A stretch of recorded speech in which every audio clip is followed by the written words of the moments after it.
vont participer comme ils le souhaitent à nos travaux. Je vous rappelle aussi que conformément aux décisions que nous avons prises, la présente audition est retransmise sur le site internet de l'Assemblée nationale et que le thème auquel nous allons consacrer l'après-midi ou les 2 heures qui nous attendent est l'approche des responsables de culte en France.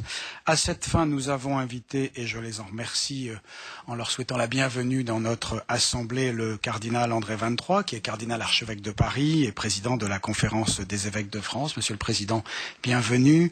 Monsieur le pasteur Claude Batty, qui est le président de la Fédération protestante de France. Monsieur le Président, bienvenue. Monsieur le métropolite Joseph, de la métropolite orthodoxe romaine, représentant Monsieur le métropolite Emmanuel, président de l'Assemblée des évêques orthodoxes de France. Monsieur le Président, bienvenue. Monsieur le grand rabbin Gilles Bernheim, grand rabbin de France. Monsieur le grand rabbin, bienvenue. Monsieur Mohamed Moussaoui, président du Conseil français du culte musulman, bienvenue. Et Madame la vénérable Marie-Stella Boussemard, qui est présidente de l'Union bouddhiste de France. Je vous renouvelle donc nos remerciements pour votre disponibilité, pour avoir accepté de venir devant l'Assemblée nationale pour nous présenter le point de vue de votre culte. Je vous rappelle que nous avons 2 heures devant nous, que nous avons demandé aux uns et aux autres un propos autour de 10 minutes. Je sais bien que le Parlement est le lieu où l'on parle et donc du coup nos échanges seront nourris et après nous laisserons la parole d'ailleurs aux parlementaires qui souhaitent vous poser des questions et naturellement à vos réponses. Monsieur le cardinal, si vous le souhaitez. Merci. Monsieur le Président, Monsieur le rapporteur, Mesdames et Messieurs les députés, plusieurs points méritent une attention particulière dans la mesure où le projet de loi qui est soumis à vos suffrages ne vise pas simplement quelques aménagements marginaux du Code civil concernant le droit de la famille, mais un changement plus profond et radical qui touche à l'équilibre général des relations sociales, un nouveau modèle de société selon les propos de Madame la garde des Sceaux. Avant de vous présenter ces points d'attention, je voudrais soulever une question plus générale. Est-ce que le droit peut se contenter de régler des situations privées? La législation sur la famille est-elle simplement un arbitrage offert pour éviter que les crises relationnelles ne deviennent excessivement violentes ou nocives pour les individus? Je reconnais très volontiers que c'est une mission légitime du législateur que d'assurer les conditions pour éviter que des crises familiales ne se transforment en désastres, mais je redouterais que la législation se contente d'être l'aménagement des états de fait. Dans une société démocratique comme la nôtre, le législateur n'a pas simplement une fonction d'enregistrement et de légalisation d'une multitude de cas particuliers qui sont nécessairement impossibles à élever au cas général qui normalement relève seul de la loi. La loi vise à une certaine universalité et doit normalement concerner le plus grand nombre des citoyens. L'idée que la légalisation de situations particulières pourrait être un moyen de leur donner une reconnaissance me semble un abus, en ce sens que le droit ne serait alors que l'habillage d'une promotion éthique. Il me semble qu'il conviendrait d'agir de manière très prudente dans ce domaine, et on voit bien qu'un certain nombre de demandes et d'attentes ont pour but principal la reconnaissance officielle d'un statut particulier. J'en viens maintenant au point que j'ai évoqué tout à l'heure. Le premier, l'intention d'un dispositif pour plus d'égalité me semble reposer sur une confusion, dans la mesure où il n'y a ni inégalité ni injustice juridique dans les différences factuelles. Quels que soient les dispositifs législatifs, les partenaires de même sexe resteront dans l'incapacité d'accéder à la procréation qui suppose la bisexualité, si bien que l'identité de situation restera à jamais impossible. Est-il très juste et honnête de laisser croire qu'un changement législatif va effacer les différences? Qui sera encore déçu et insatisfait? Deuxième point, une nouvelle définition du mariage changerait pour tous la fonction sociale de cette institution en la transformant en reconnaissance de situations particulières et de sentiments personnels. Ce changement serait directement perceptible par chacun dans les modalités d'établissement de l'état civil, déclaration, établissement de papier, dénomination des parents, établissement et authentification de la filiation, etc. La privatisation de l'acte social qu'est le mariage produirait encore un affaiblissement supplémentaire de la cohésion sociale. La loi doit-elle s'engager dans la gestion des orientations et des sentiments particuliers, surtout pour une faible minorité? Troisième point, toute la jurisprudence française des procédures d'adoption est fondée sur l'intérêt supérieur de l'enfant. Or, on est frappé ici par l'absence de référence aux conséquences prévisibles pour les enfants, comme si le projet ne visait qu'à satisfaire les attentes des adultes, auxquels, par ailleurs, il semble reconnaître un droit à l'enfant. L'absence complète de référence aux droits de l'enfant, en particulier celui de connaître ses origines réelles et d'être élevé par ses parents, l'effacement complet de la référence biologique et symbolique au profit de la référence sociale déstabilise les instruments d'identification de la filiation. Quatrième point, la question des aménagements légaux pour la gestion sereine des situations d'enfants de ménages homosexuels n'est pas posée avec clarté et précision. Aujourd'hui, la majeure partie de ces enfants ne sont pas des enfants adoptés, mais les enfants de l'un des partenaires, et ils peuvent par ailleurs identifier leur deuxième parent ou connaître son existence. Cinquièmement, sous prétexte d'égalité, le projet de loi, s'il est adopté, va donc susciter de nouvelles discriminations. D'abord entre les enfants, dont les statuts seront différents, et on sait combien ces différences sont sensibles aux enfants. Les uns de familles hétérosexuelles, d'autres d'un ménage homosexuel, mais issus d'un couple hétérosexuel dissocié, d'autres encore purement et simplement adoptés, sans identification de leur géniteur réel qui demeurera caché. Sixième point, une autre discrimination surgira inévitablement. L'intention exprimée d'un certain nombre d'élus et d'associations d'obtenir l'accès à la procréation médicalement assistée aboutirait un jour ou l'autre, puisque l'on se situe dans la logique d'un droit à l'enfant. Or, la PMA serait nécessairement discriminatoire, puisqu'elle ne serait accessible qu'aux femmes et non aux hommes, à moins que le législateur ne revienne sur l'indisponibilité du corps humain et ne s'engage dans la gestation pour autrui, avec ses dérives déjà connues ailleurs, de marchandisation et d'aliénation des femmes. Il ne suffit pas de repousser cette question à un autre projet de loi pour y répondre. Enfin, septième point, il ne semble pas que le projet ait envisagé la question judiciairement si lourde de la gestion des conflits familiaux, y compris le divorce.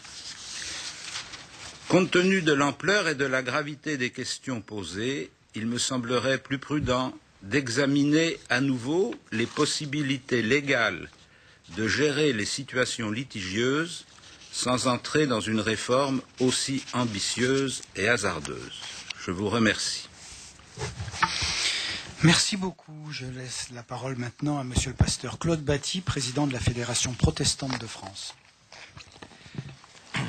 Monsieur le Président, Monsieur le rapporteur, Mesdames et Messieurs les députés, le Conseil de la Fédération protestante de France s'est prononcé par une déclaration en date du 13 octobre dernier.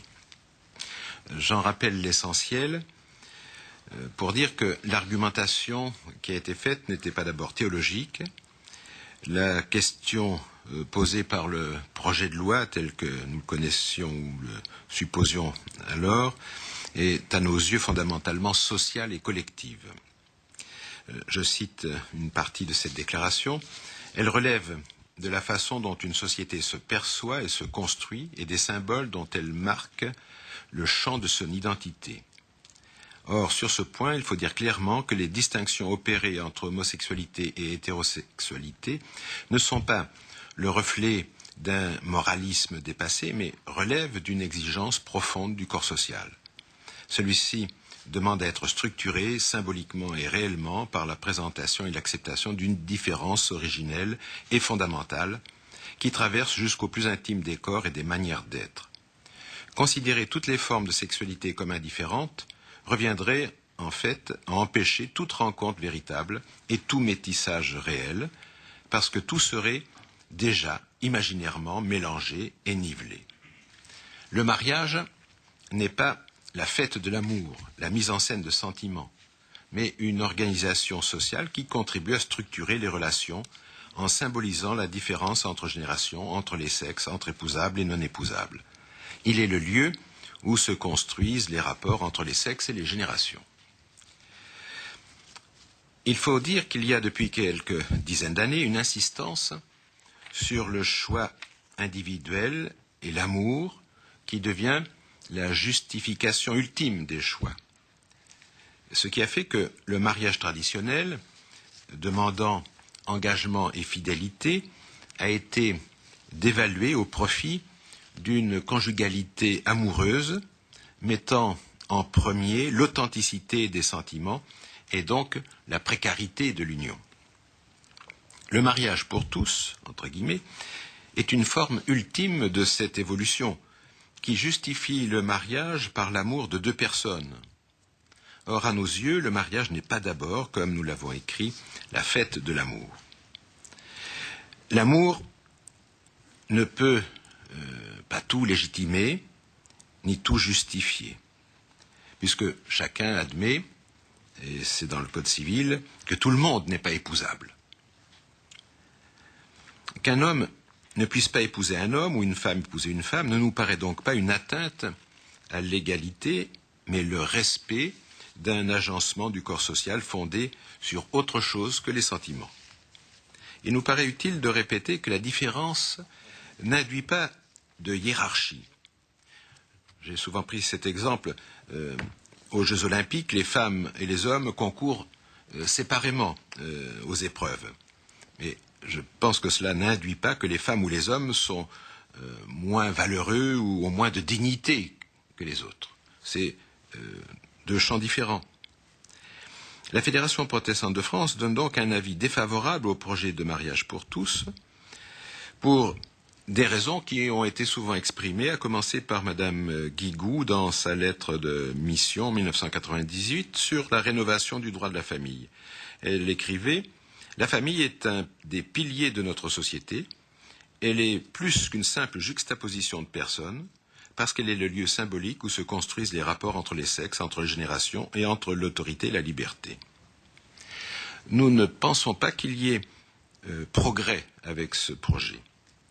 Cependant, nous reconnaissons la demande de sécurité juridique accrue, mais nous croyons que ça pourrait se faire sous une autre appellation et par d'autres moyens, avec par exemple une union civile.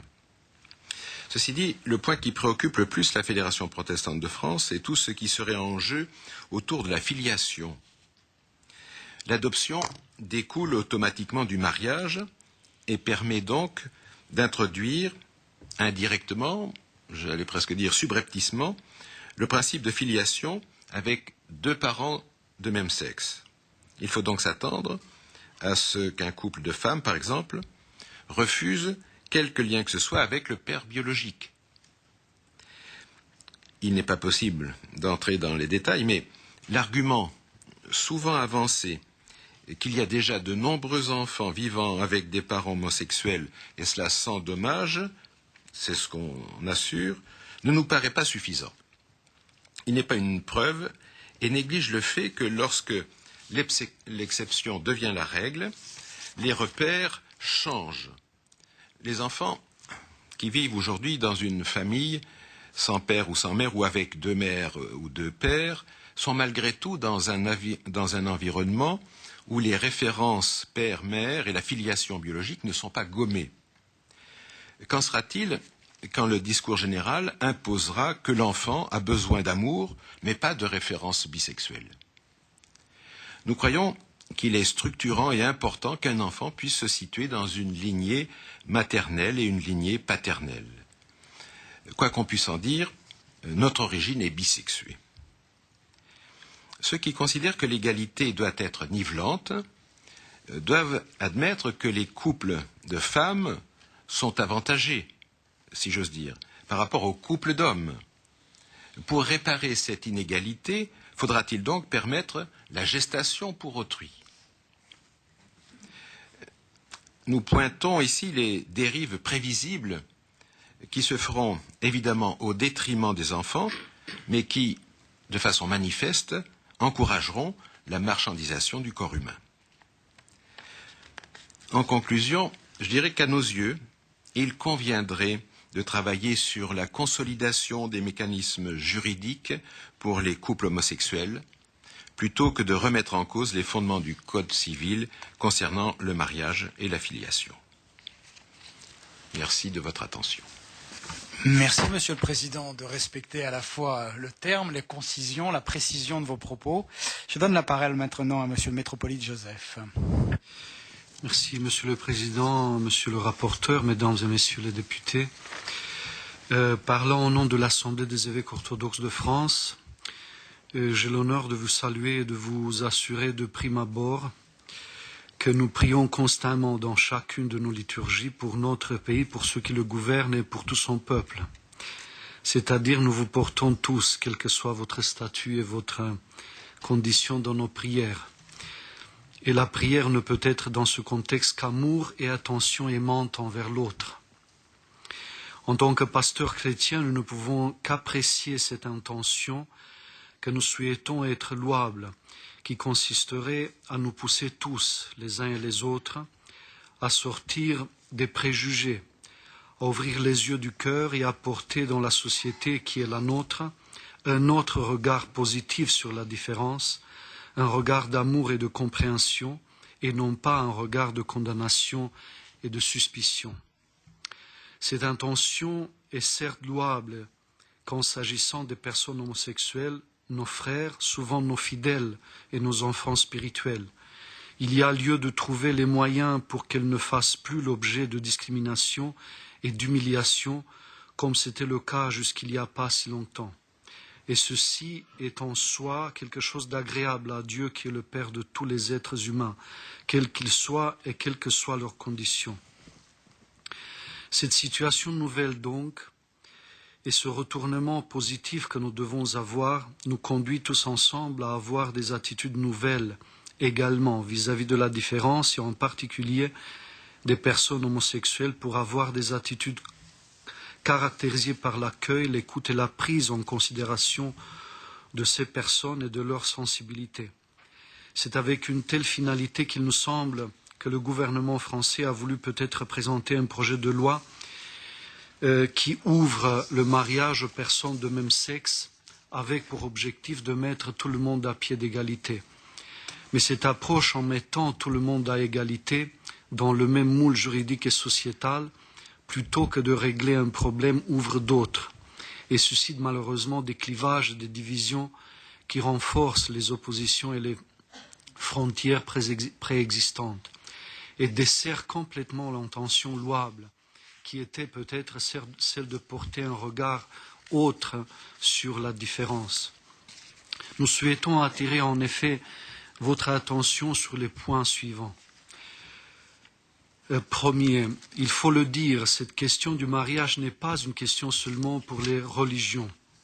Une telle question éminemment structurante pour la société est une question éminemment sociétale qui nous concerne tous, au-delà de nos croyances ou de nos non-croyances. Le mariage n'est pas la propriété d'une religion ou des religions, mais si les religions, c'est évident, même si elles ont aussi leur mot à dire. Cette institution pluriséculaire concerne toute l'humanité. Le débat sur cette question doit échapper au clivage traditionnel et à toute forme d'instrumentalisation politique, religieuse ou idéologique.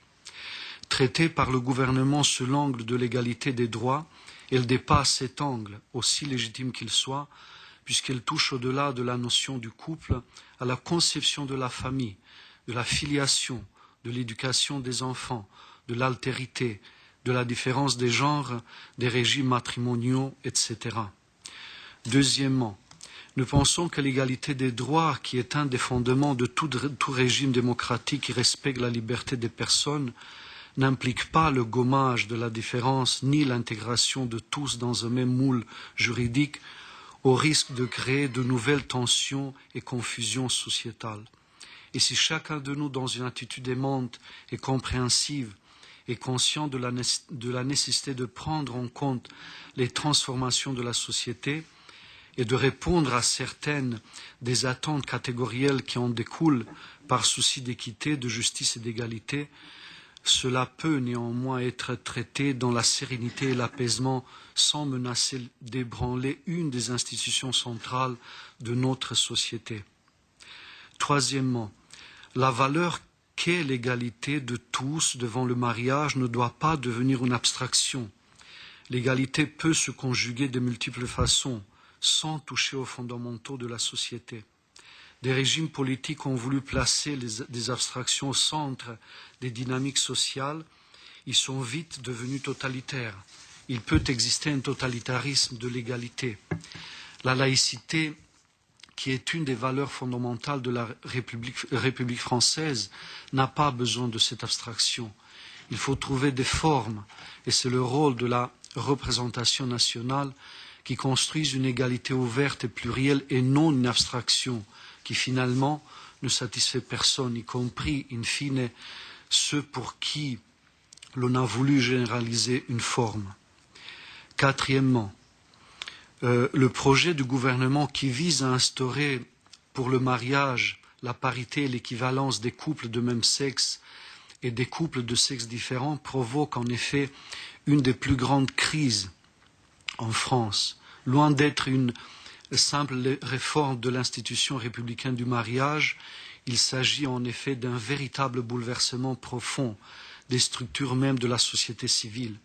Une telle portée est d'ailleurs illustrée par les propos du président de la République devant les maires de France, même s'ils ont été retirés depuis, qui a placé l'opposition qu'auraient certains maires à un tel mariage s'il venait d'être adopté par la représentation parlementaire sur le plan de la liberté de conscience. Il faut le dire clairement et honnêtement, une telle réforme n'est pas sans conséquences profondes sur l'ensemble de la société française. Les conséquences sociales, culturelles et administratives ne semblent pas avoir été toutes prises en considération. Du point de vue philosophique, le refus de la différence de l'altérité sexuelle est en l'occurrence, serait un appauvrissement de la pensée.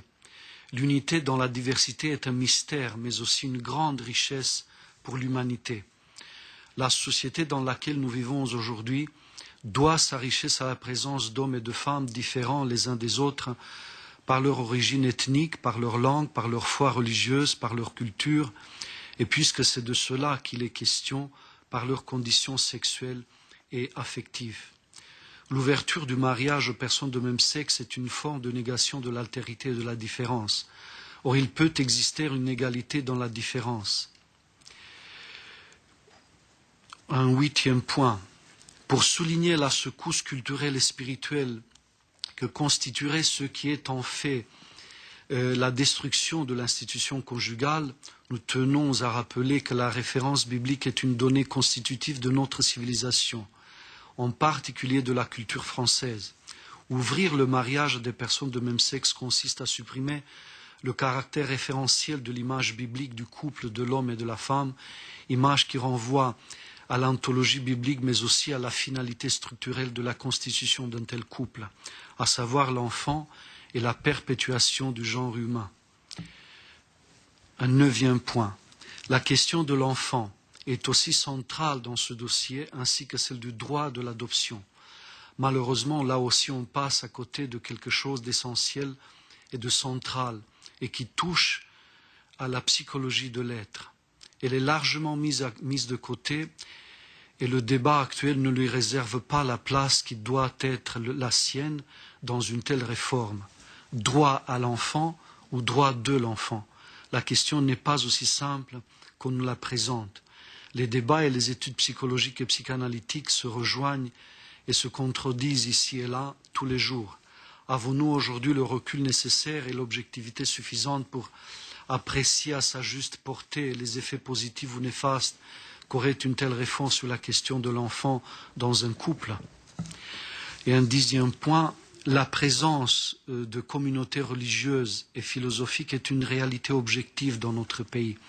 Nous apprécions le fait que leurs paroles et pensées soient entendues et prises en considération par l'audition de ce jour.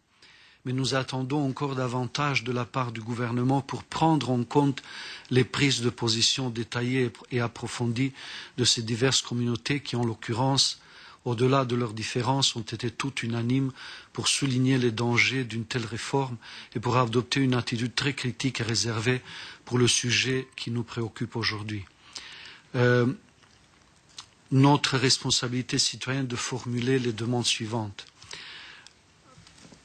Le retrait d'un tel projet de loi ou sinon suspendre à son examen par la représentation nationale afin d'organiser un débat national le plus large possible dans des conditions d'apaisement, de respect et de sérénité afin d'entrevoir toutes les possibilités de solutions juridiques alternatives qui permettent de prendre en compte les situations catégorielles sans remettre en cause les fondements.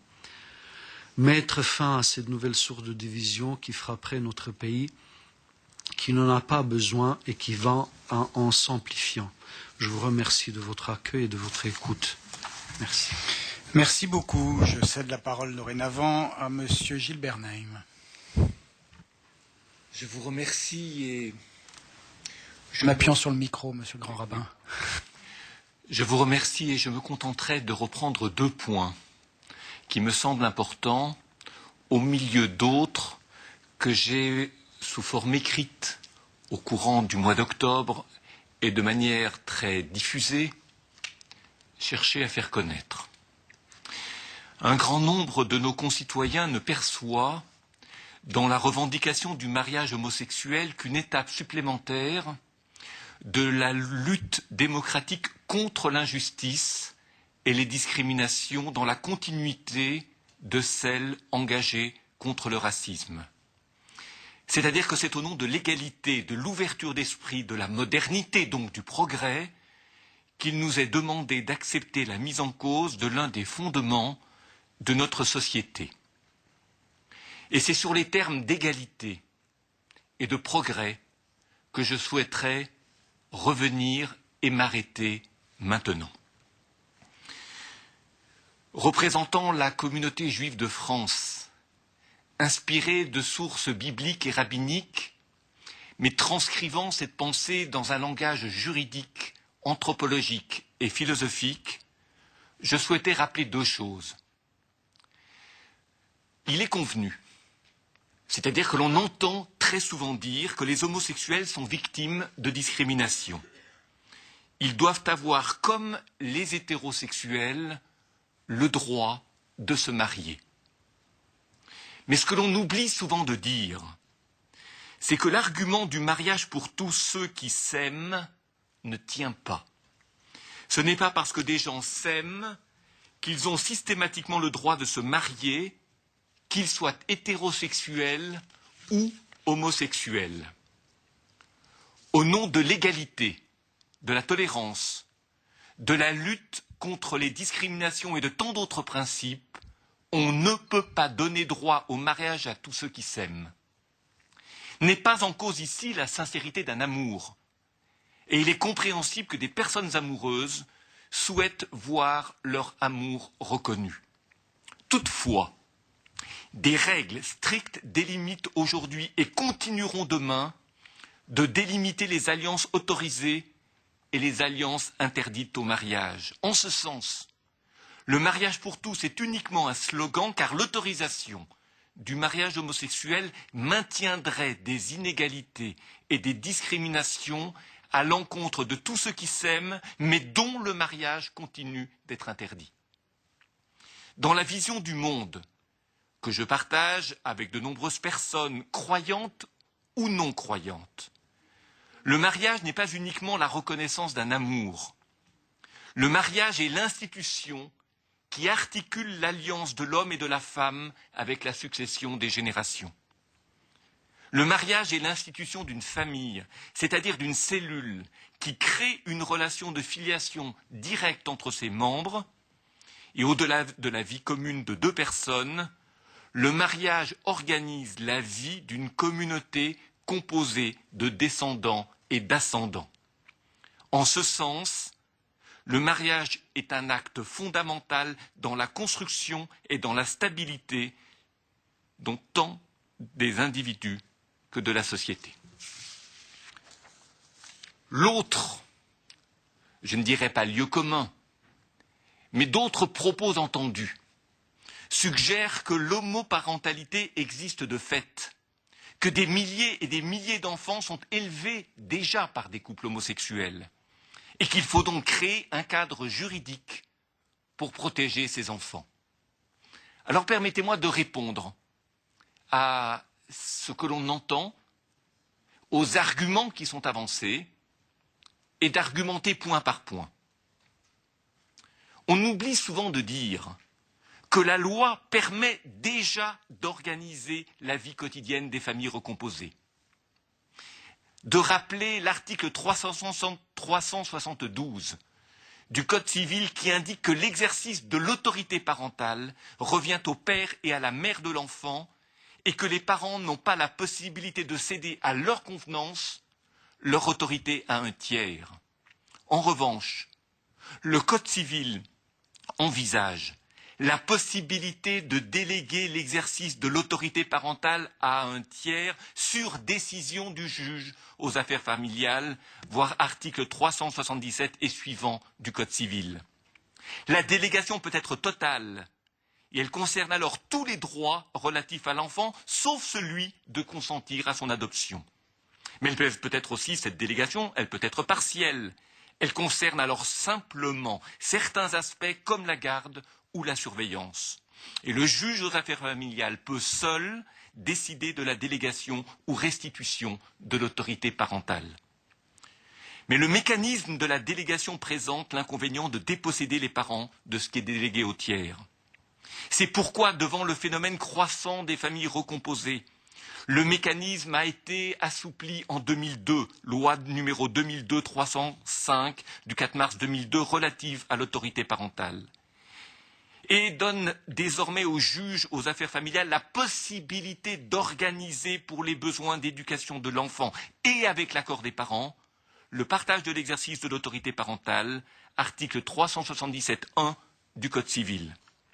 Un tel partage permet d'associer un tiers à l'exercice de l'autorité parentale sans que cela entraîne pour le parent la perte de prérogatives.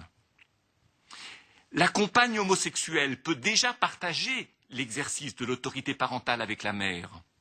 La question de savoir si ce partage de l'autorité parentale avec un tiers peut s'opérer au sein d'un couple homosexuel a déjà été posée à la Cour de cassation, laquelle a accepté que l'autorité parentale puisse être partagée entre la mère et la compagne homosexuelle de celle-ci, Cour de cassation 24 février 2006. Dans son arrêt, la première chambre civile de la Cour de cassation affirme que le Code civil ne s'oppose pas à ce qu'une mère seule, titulaire de l'autorité parentale, en délègue tout ou partie de l'exercice à la femme avec laquelle elle vit en union stable et continue, dès lors que les circonstances l'exigent et que la mesure est conforme à l'intérêt supérieur de l'enfant. Il est ainsi jugé que l'intérêt supérieur des enfants peut justifier, en pareille circonstance, que l'autorité parentale soit partagée entre une mère et sa compagne, a expliqué la Cour de cassation. Il n'est donc pas nécessaire d'ajouter encore la loi à ce qui existe déjà. Le droit français est suffisamment riche pour répondre aux situations des familles recomposées actuelles, y compris les familles homoparentales. Au lieu d'ajouter encore au dispositif légal, ne faut-il pas simplement chercher à mieux faire connaître ce qui existe déjà et qui répond aux situations existantes? Mieux informer sur ce dispositif permettrait de l'utiliser pleinement et de trouver aussi des solutions souples, sur mesure, pour permettre aux beaux-parents, entre guillemets, ou à un autre tiers d'être associé à l'exercice de l'autorité parentale à l'égard de l'enfant, si cela s'avère nécessaire et conforme à l'intérêt de l'enfant. Alors si je devais conclure, je dirais deux choses. D'abord, que si, représentant la communauté juive de France, je m'oppose à cette loi du mariage pour tous, ce n'est pas parce que je suis opposé au progrès. Le progrès, c'est le développement en bien, c'est le développement en mieux. Par exemple, la lutte contre l'homophobie est un progrès. La loi pénalisant les actes et promos homophobes est un progrès. La lutte contre les discriminations est un progrès.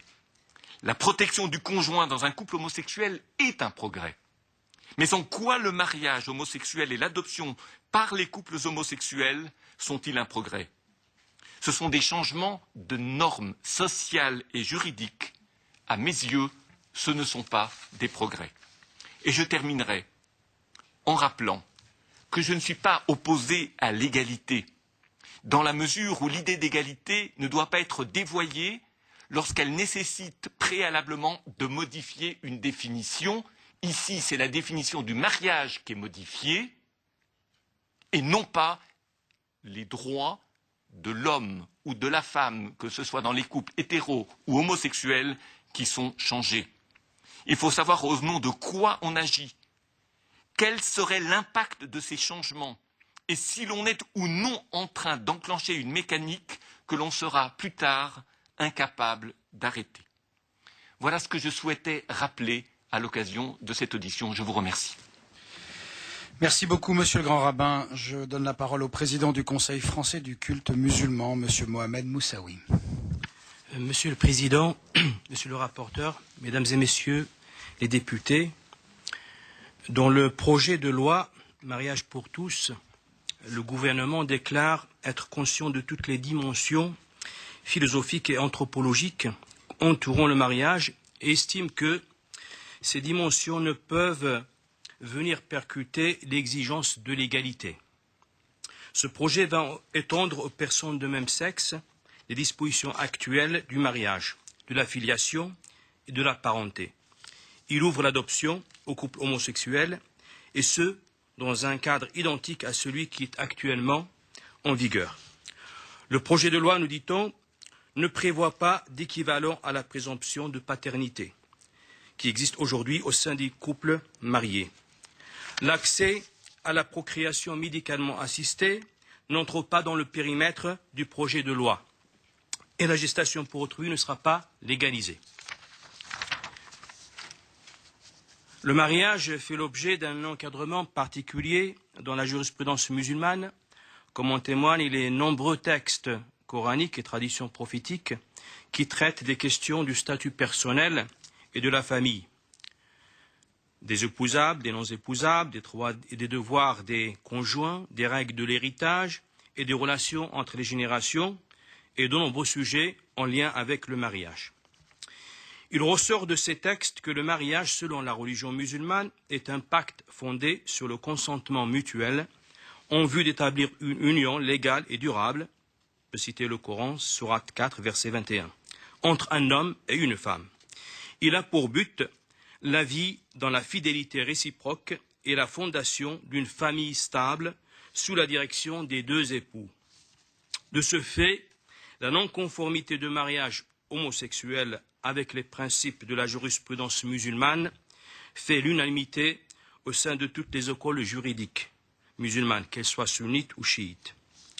Ce pacte entre un homme et une femme crée une filiation réelle et structurante non seulement de la relation de l'individu avec ses ascendants et ses descendants, mais également de sa relation avec les autres membres de la société. C'est en ce sens qu'on peut lire dans un verset coranique « Ô homme, nous vous avons créé d'un mâle et d'une femelle, et nous vous avons répartis en peuples et en tribus, pour que vous fassiez connaissance entre vous.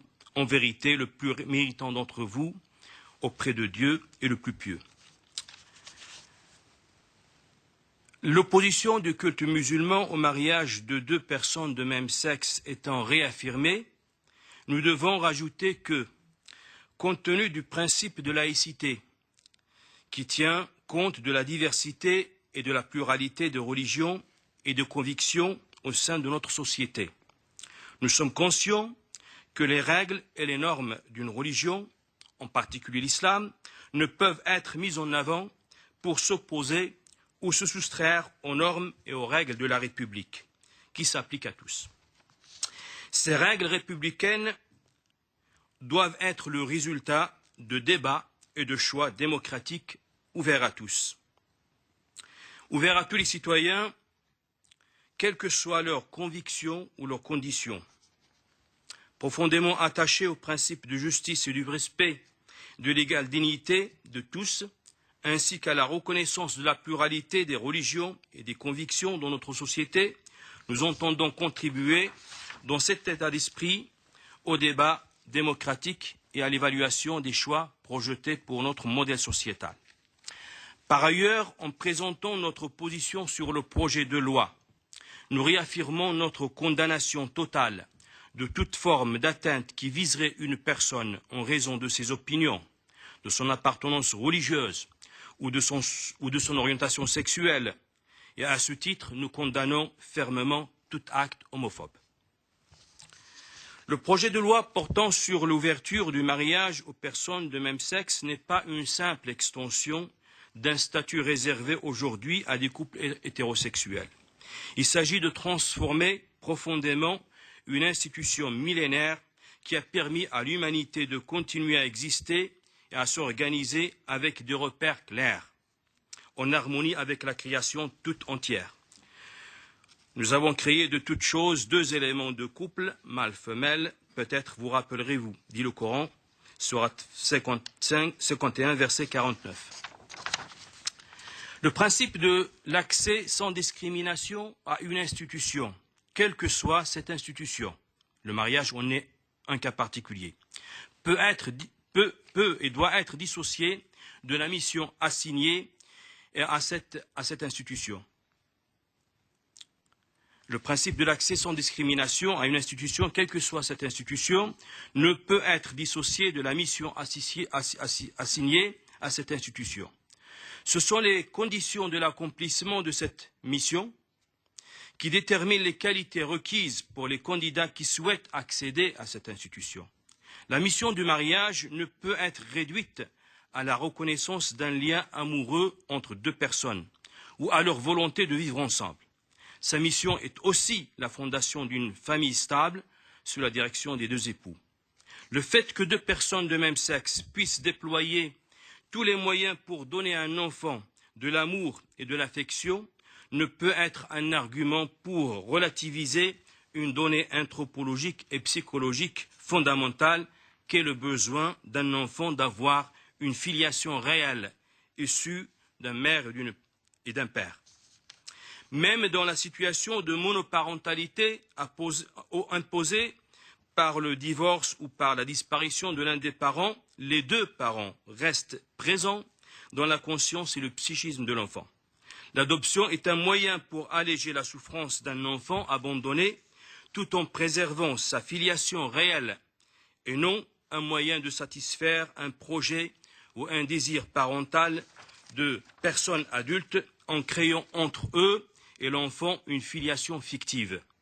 Dès lors, a-t-on suffisamment de recul pour être sûr de garantir à tous les enfants adoptés les mêmes chances d'épanouissement, indépendamment de la nature du couple adoptif. Le principe d'égalité doit être aussi garanti à tous les enfants.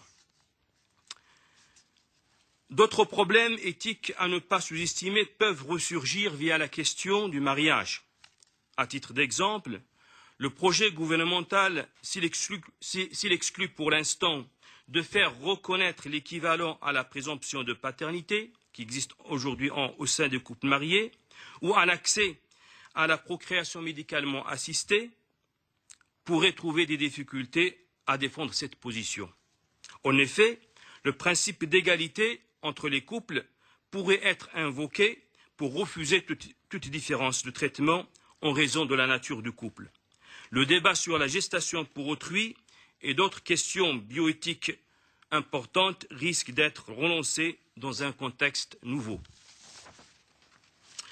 D'autres interrogations liées à l'éventuelle mise en œuvre de ce projet de loi porterait sur des considérations qu'il ne faut pas sous-estimer non plus. À titre d'exemple, y aurait-il 2 régimes de mariage hétérosexuels et homosexuels avec 2 états civils distincts? Par exemple, concernant les extraits de naissance avec les mentions père et mère pour le mariage hétérosexuel et autres mentions pour le mariage homosexuel. Car au nom du principe d'équité et d'égalité, pourquoi imposer aux couples hétérosexuels et à leurs enfants la suppression des mentions père et mère dans leur état civil, lorsqu'on sait que cette suppression aurait forcément un impact sur leurs sentiments, leur identité et leur vie quotidienne? Au cas où il y aurait un seul régime et un seul modèle d'état civil, a-t-on évalué les conséquences générées par l'actualisation des registres d'état civil et de tous les documents qui reposent sur ces registres? Livret de famille, copie d'acte de naissance, acte de mariage, carnet de santé, etc. Mais également au sein de la fonction publique, de la sécurité sociale, des établissements d'enseignement, etc. Si nous ne pouvons pas ignorer que certaines personnes homosexuels, au nom du principe de l'égalité, demandent que leur vie en couple soit reconnue via l'institution du mariage avec les droits et les devoirs qu'elle impose, nous sommes en mesure de nous interroger sur le nombre de couples qui feraient cette demande et du nombre de ces couples qui souhaiteraient bénéficier du droit d'adopter des enfants. À titre indicatif, d'après l'INSEE, entre 2000 et 2010, sur les 905 000 à peu près de PACS qui ont été signés, 63 000 ou 64 000 entre ces PACS étaient entre des personnes de même sexe. Le nombre de couples homosexuels concernés par ce projet de loi étant très réduit, nous nous interrogeons sur l'opportunité d'introduire par son adoption une évolution importante dans la vie de nos sociétés, avec le risque d'ouvrir un débat passionnel qui divise au moment où il y a nécessité de se concentrer ou de concentrer les efforts de tous sur les priorités et les défis importants qui se présentent à notre pays en cette période difficile de grande crise économique et sociale. Nous ne pouvons ignorer que les sondages ou des sondages réalisés récemment donnent 65%, pour certains d'entre eux, de Français favorables au mariage entre 2 personnes de même sexe et 53% de Français favorables à l'ouverture de l'adoption aux couples de même sexe. Cependant, il est utile de rappeler qu'avant le lancement des États généraux de la bioéthique en septembre 2008, les sondages donnaient une majorité de Français favorables à la gestation pour autrui. Après un semestre de débat public, ils étaient une majorité à s'opposer à la législation de cette pratique en France, notamment afin d'éviter toute instrumentalisation du corps de la mère porteuse. Le risque d'emprunter par la transformation d'un grand principe régulateur qu'est la filiation, un chemin irréversible qui engage la société d'aujourd'hui et de demain dans un avenir incertain est très grand. Ce serait oublier, comme le soutenait Henri Bergson, que sur 10 erreurs politiques, 9 consistent à croire que ce qui était vrai hier l'est encore aujourd'hui, mais que la 10e, la plus grave sans doute, consiste à croire ce qui était vrai hier ne l'est plus aujourd'hui. Je parle de la filiation. Je vous remercie pour votre attention. Merci beaucoup, Monsieur le Président. Notre dernière invitée, donc Madame la Vénérable Marie-Stella Boussemard, qui préside l'Union bouddhiste de France. Madame, vous avez la parole. Merci beaucoup. Monsieur le Président, Monsieur le rapporteur, Mesdames et Messieurs les députés, donc comme on vient de vous le dire, je suis là au nom de l'Union bouddhiste de France et je tiens tout d'abord à souligner que l'Union bouddhiste de France n'est en aucun cas ni une instance dirigeante, ni une instance doctrinale par rapport à la communauté bouddhiste de France. Nous sommes une fédération qui a pour vocation de représenter les bouddhistes, mais sans plus. Et ce qui veut dire également que je ne vais pas pouvoir reporter une parole qui serait commune à tous les bouddhistes. De toute manière, ça serait impossible parce qu'il se trouve que le bouddhisme, qui est très ancien, il remonte à peu près 2600 ans, est extrêmement divers. Vous savez qu'il s'est répandu dans à peu près tous les pays d'Asie avant, à date beaucoup plus récente, ça remonte à peu près une 50aine d'années, de commencer à arriver en France, plus largement en Europe et en Occident. Et il se trouve que, vu l'histoire de France et de ses liens avec bon nombre de pays d'Asie, les différentes écoles du bouddhisme sont à peu près représentées en France, avec des proportions très diverses. Mais étant donné que le bouddhisme a connu une telle diffusion au cours de 2600 ans d'existence, il était déjà très divers au point de départ et ça s'est encore enrichi au fil des siècles. Ce qui veut dire que pour la question que nous abordons aujourd'hui, comme pour d'autres questions, que ce soit pour la notion même d'éthique ou des faits de société, de toute manière, en général, les prises de parole des bouddhistes seront plurielles et non pas uniques. Et vous avez peut-être pu remarquer qu'il n'y a pas eu de communiqué des bouddhistes ou de l'Union bouddhiste de France à propos de ce projet de loi, tout simplement parce que ça aurait été assez complexe à rédiger. Et alors, grosso modo, d'après le retour que nous avons pu avoir auprès des membres de notre communauté, eh bien, on retrouve chez les bouddhistes, grosso modo, le schéma qui existe dans la société française, c'est-à-dire que les citoyens français de confession bouddhiste semblent se répartir entre ceux qui seraient pour ce projet de loi, ceux qui seraient contre ce projet de loi, ceux qui ne souhaitent pas se prononcer et ceux qui n'ont pas d'opinion ou qui préfèrent ne pas l'exprimer. Parce qu'il y a également cette méconnaissance de la laïcité et de la loi de 1905, et ce qui fait qu'on entend dire que les religions n'ont pas droit à la parole, et je dois dire que notre présence aujourd'hui démontre le contraire. Merci à vous de nous avoir invités et permis de nous exprimer, mais l'ennui, c'est que ça s'enracine également dans l'esprit des citoyens.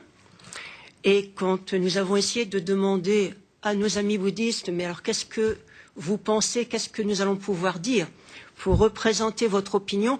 Ah non, non, en tant que citoyen j'ai une idée, mais en tant que bouddhiste je n'ai rien à dire. Et là nous leur disons, mais comment vous faites pour vous diviser en deux?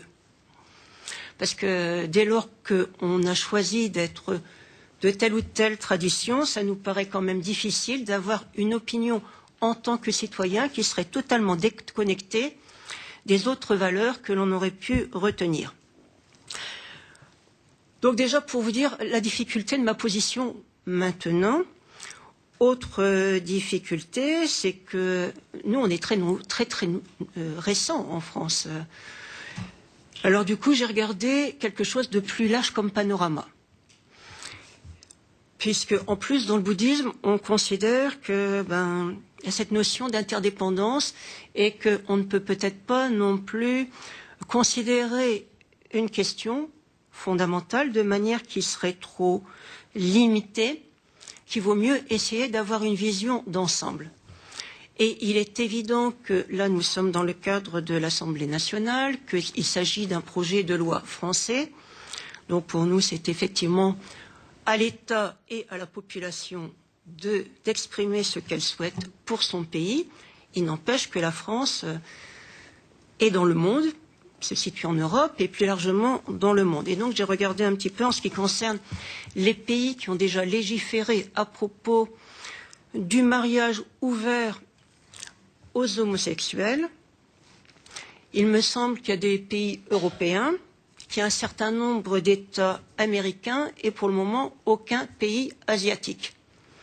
Il y a un projet au Japon, sachant que le Japon est le pays le plus occidentalisé, si j'ose dire, d'Asie. Donc il y a peut-être également là une influence intéressante à creuser.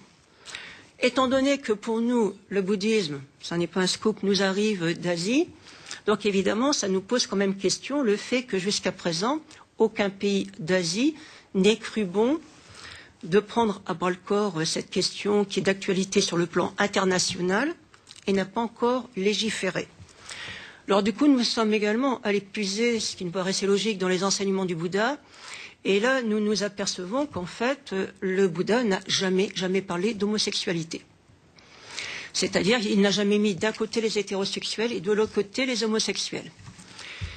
Ce qui fait également que quand on regarde dans la plupart des pays d'Asie, ça n'est pas que les homosexuels aient toujours eu une position très facile, n'exagérons pas, mais il n'y a jamais eu de persécution en tant que telle, pour la seule raison qu'ils auraient été homosexuels. Ça ne veut pas dire qu'ils n'aient jamais subi de pression sociale, parce que comme on l'a dit de nombreuses fois, je ne vais pas reprendre les mêmes propos, le mariage existe par contre partout. Habituellement, il est quand même considéré comme étant le vecteur social pour constituer une famille.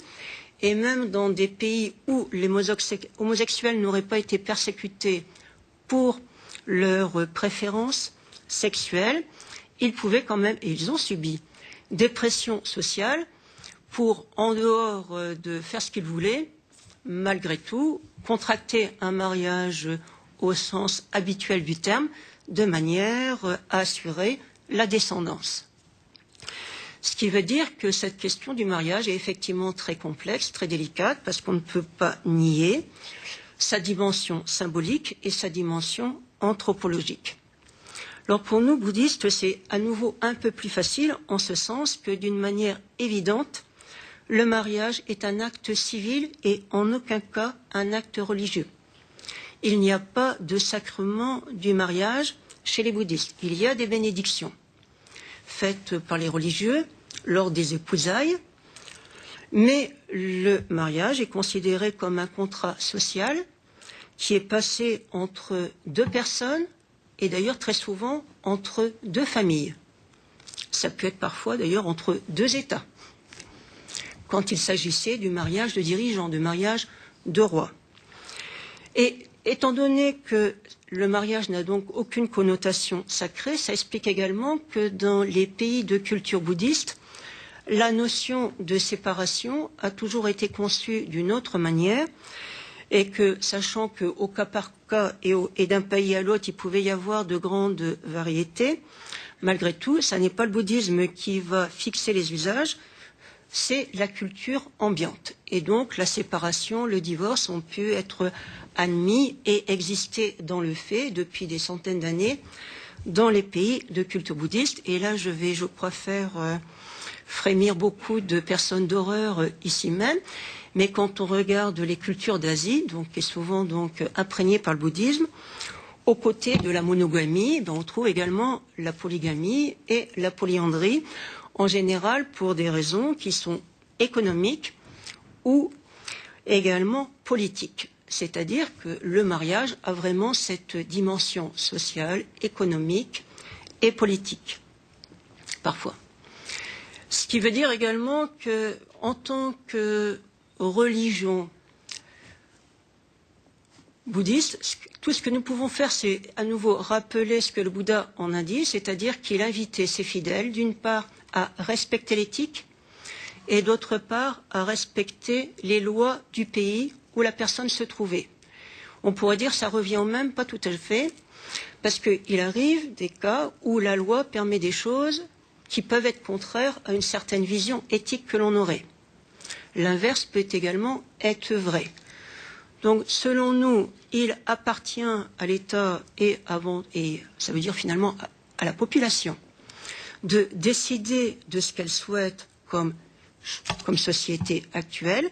Et après, il appartient à chacun de faire appel à ses convictions, à ses croyances, pour savoir ce que lui, en tant que personne, en tant qu'individu, va faire ou ne pas faire. Et en ce qui concerne donc cette notion de mariage ouvert à des homosexuels, chez les bouddhistes, il va y avoir là vraiment deux visions différentes.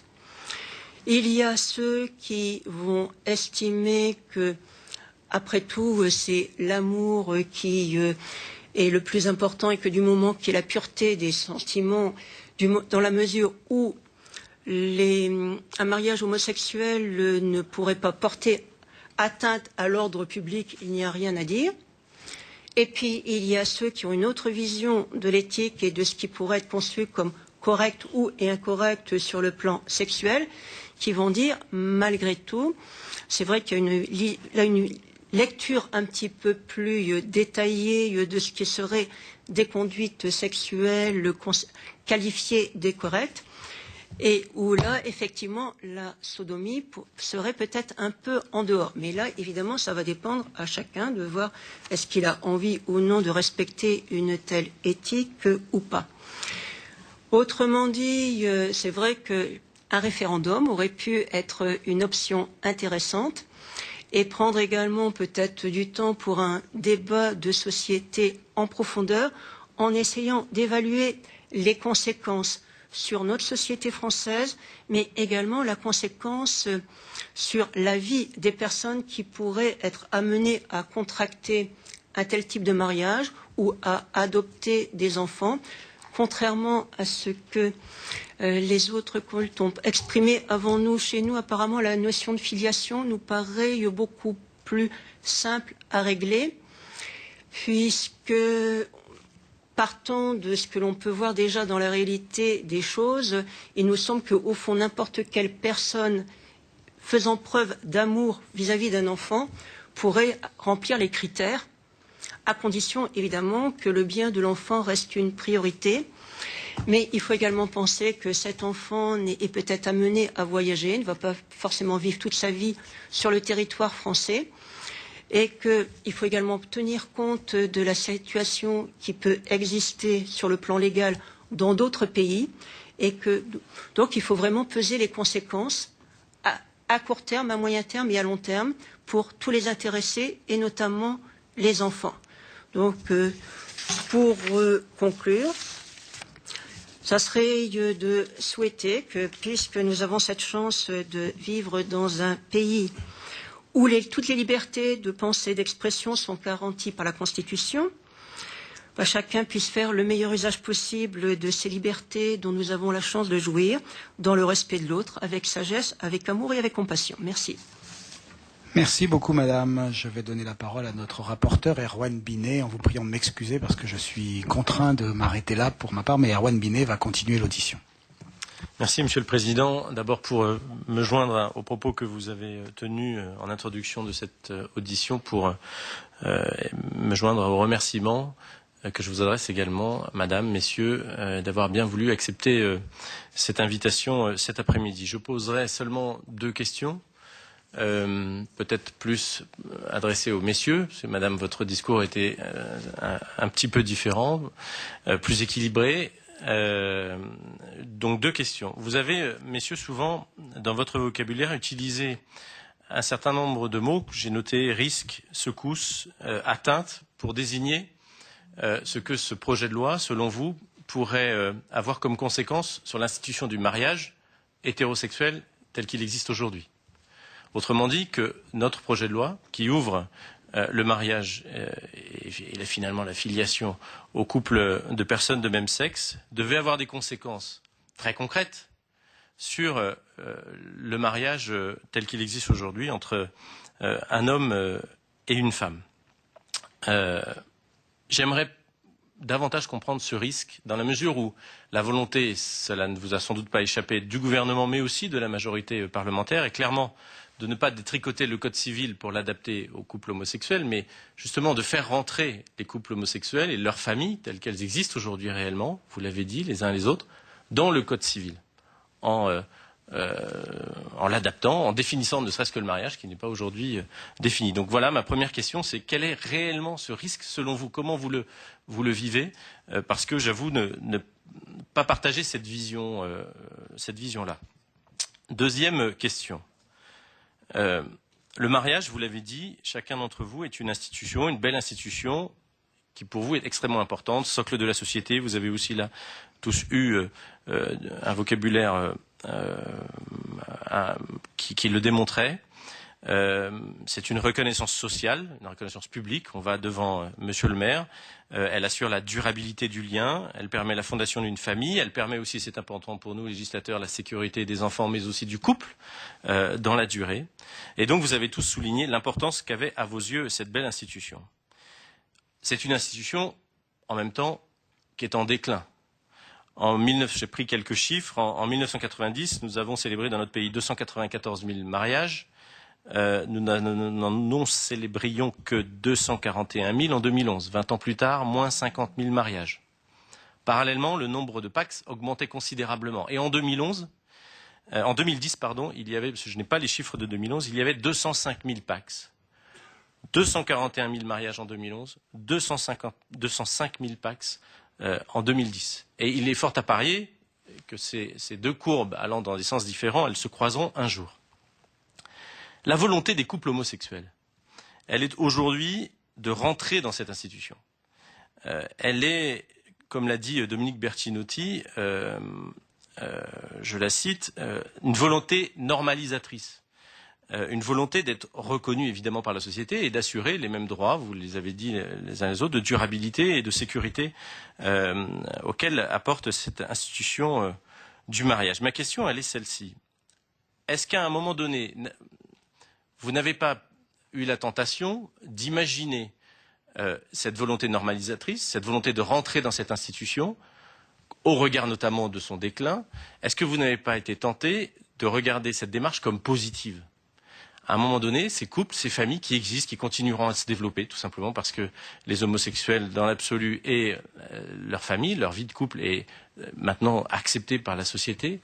Est-ce que vous n'avez pas eu la tentation ou l'idée de pouvoir, ou je sais pas, faire l'effort intellectuel de regarder cette démarche comme étant extrêmement positive pour le mariage? Est-ce que je suis assez compréhensible? Je vais donner, si vous le voulez bien, messieurs, madame, la parole à d'autres collègues, et puis à la fin, vous prendrez les questions que vous prendrez en note, et je vous donnerai chacun d'entre vous la parole. C'est comme ça que nous fonctionnons dans les auditions pour entre 3 et 5 minutes, en fonction du temps qui nous reste. Madame la rapporteure pour avis, Marie-France Clergeau, je vous en prie. Oui, merci Monsieur le Président. Madame, Messieurs, merci à vous tous pour vos interventions. Moi, je voudrais me tourner vers Monsieur le Cardinal Jean XXIII. Je lisais ce matin un interview dans la presse régionale de Claude Besson, qui est ancien... André 23, pardon. Excusez-moi. Excusez-moi. Oui, je lisais ce matin un interview dans la presse régionale de Claude Besson, qui est un ancien moine cistercien et qui est cofondateur de l'association Réflexion et Partage, qui regroupe des homosexuels et des parents d'enfants d'homosexuels catholiques. Donc, lorsqu'on l'interroge sur la position de l'Église catholique sur l'ouverture du mariage aux couples homosexuels, voilà ce qu'il dit. Il dit ce sont surtout les évêques qui s'expriment pour condamner ce projet et je trouve que cet engagement contre le mariage entre personnes du même sexe est démesuré par rapport aux enjeux d'aujourd'hui. Comme argument, elle avance les risques de changement de société et dit que ça va condamner le mariage hétéro. Il suffit de regarder chez nos voisins européens qui ont déjà adopté cette réforme pour se rendre compte que ce n'est pas le cas. Heureusement, il y a d'autres voix dans l'Église qui ne partagent pas l'avis des évêques. J'invite l'Église de France à revisiter ce chantier en s'appuyant sur les sciences humaines et sur le vécu des personnes. Donc, Monsieur le Cardinal, j'aimerais vous entendre sur ces propos. Merci. Monsieur Alain Tourret. Merci, Monsieur le rapporteur. Je serai un petit peu plus long. J'ai lu avec beaucoup d'intérêt, Madame, Messieurs, le texte signé par 4 d'entre vous dans Le Monde du 18 novembre. Laissons du temps au débat. Le débat a lieu actuellement, c'est une bonne chose. Votre texte était d'ailleurs, je tiens à le dire, peut-être parce qu'il était signé par 4, fort modéré sur la nécessité d'avoir recours à ce débat sur un sujet fondamental, j'en suis bien d'accord. Sujet fondamental, et je considère que les représentants des différents cultes que vous êtes ont une place essentielle dans l'analyse du projet que nous avons à soumettre et à débattre. Donc, cette procédure, elle a lieu, elle se fait devant la représentation nationale et c'est là où elle doit avoir lieu. Elle n'a pas lieu d'être, à mon avis, dans le cadre d'un référendum ou pas, qui est un abandon par la représentation nationale de ses droits. Pourquoi est-ce que vous êtes parfaitement en droit et que nous attendons vos observations? C'est parce que, en réalité, les cultes ont profondément marqué notre pensée, notre matière de vivre, notre société. Mais globalement, vous êtes des lobbies. Et si j'essaye de comprendre un peu, qui suis l'un des rares parlementaires à avoir fait du droit canon, c'est tout dire, quand j'étais étudiant, spécialiste du 4e concile de Latran, eh bien, j'essaye de voir un petit peu ce qui explique votre légitimité toute particulière à intervenir. Toutes les églises, en réalité, se sont appuyées sur la cellule familiale pour appuyer leur pouvoir sur la société. Je ne reparlerai pas de toute la théorie des deux glaives et compagnie, des philosophies thomistes en la matière, mais c'est fondamentalement cela. Et c'est par la cellule familiale que vous appuyez votre pouvoir, et à partir de ce moment-là, on comprend parfaitement que vous asseyez votre pouvoir d'influence sur une structure dans laquelle vous avez confiance, mais qui n'était pas celle de la période grecque, qui n'était pas celle de la période romaine, où, à l'époque, la filiation était avant tout un phénomène d'adoption. Et puis, globalement, dans toutes ces réflexions, je note quand même que vous vous êtes pratiquement trompé chaque fois que vous avez eu à vous pencher sur la société, en dehors de quelques exceptions notables, et j'en parle à Monsieur le cardinal Liénard. Oui, sans doute ne s'était-il pas trompé dans toutes ses appréciations sur le monde ouvrier. Également le cardinal archevêque de Toulouse, 1942, quand seul en France il s'élève contre le nazisme et le fascisme, à la différence de tous les autres. Et finalement, ce que je note à ce niveau-là, c'est que globalement, l'Église a toujours eu à choisir entre être une Église d'ordre ou une Église de service. Et que là, véritablement, vous êtes dans le cadre du renforcement de votre pouvoir par l'Église d'ordre. L'ordre par les structures, l'ordre par la philosophie. Et c'est ce qui explique vraisemblablement pourquoi l'ensemble des philosophes vous a quitté. Il n'y a plus de grands philosophes qui peuvent s'exprimer, tel Teilhard de Chardin, au nom de l'Église catholique. Où sont-ils les philosophes qui étaient susceptibles de vous appuyer? Ils ne sont plus là. Ils ne sont plus là parce que la fracture entre vous autres, les 5 de la religion du livre, et l'opinion est totale. Et cette fracture, on la voit en particulier par quelques sondages. 87% des Français considèrent, selon le sondage du Monde de l'IFOP du 8 novembre 2012, que l'homosexualité est une manière comme une autre de vivre sa sexualité. 87%. 65% des Français estiment que les couple homosexuels doivent pouvoir avoir le droit de se marier. Il y a 10 ans, ils étaient 51%. Lorsque j'étais l'un des signataires du Pax, à l'époque, l'ensemble des cultes, des représentants, se sont pratiquement tous opposés au Pax. Pratiquement. Avec moins de structuration, je pense, que ce qui se passe actuellement. Mais c'était quand même une réalité. Alors je pense qu'en réalité, il y a une explication qui peut se faire. Lorsqu'en 1792, le mariage, qui était une institution conservée par l'Église catholique en France, a été sécularisé, on a conservé le terme de mariage. C'est peut-être là toute l'ambiguïté. Parce qu'on est passé d'un consentement, ça restait un consentement, mais on est passé d'un mariage sacrement à un mariage institution, avec le rôle désormais dévolu du curé à l'officier d'état civil. Et on a conservé le terme. Et je pense profondément que depuis 1792, nous vivons sur cette ambiguïté. Et qu'à partir de ce moment-là, cette transformation que nous allons faire, et qui va répondre à ce principe d'égalité sur lequel je vais revenir, parce que vous avez eu des termes très durs sur cette notion d'égalité, eh bien, vous ne l'admettez pas. Vous ne l'admettez pas parce que vous êtes globalement resté dans une position qui était celle antérieure à 1792. Alors, c'est là, à mon avis, l'une des raisons essentielles pour lesquelles il y a une différence fondamentale entre la société et vous. Deuxième réflexion que je voudrais avoir, c'est sur l'égalité. car finalement, vous avez eu raison, c'est le terme essentiel. L'égalité, c'est un beau terme, c'est un des termes fondateurs de la République, l'égalité. Et j'ai entendu l'un d'entre vous parler du totalitarisme de l'égalité. Vous voyez que vous n'y allez pas de main morte, ou avec le dos de la cuillère, enfin comme on veut. On peut prendre des expressions un peu plus triviales. Mais parler du totalitarisme de l'égalité, c'est nous envoyer aux pires périodes que l'histoire a pu connaître. L'égalité, ce n'est pas une égalité totalitaire qui exclut les autres. L'égalité, c'est un concept rassembleur qui est aussi beau que celui de liberté, de fraternité et de laïcité. Et pourquoi nous semble-t-il que cette fonction d'égalité est essentielle, puisque en sont exclus, qu'on le veuille ou qu'on ne le veuille pas, les homosexuels de notre société.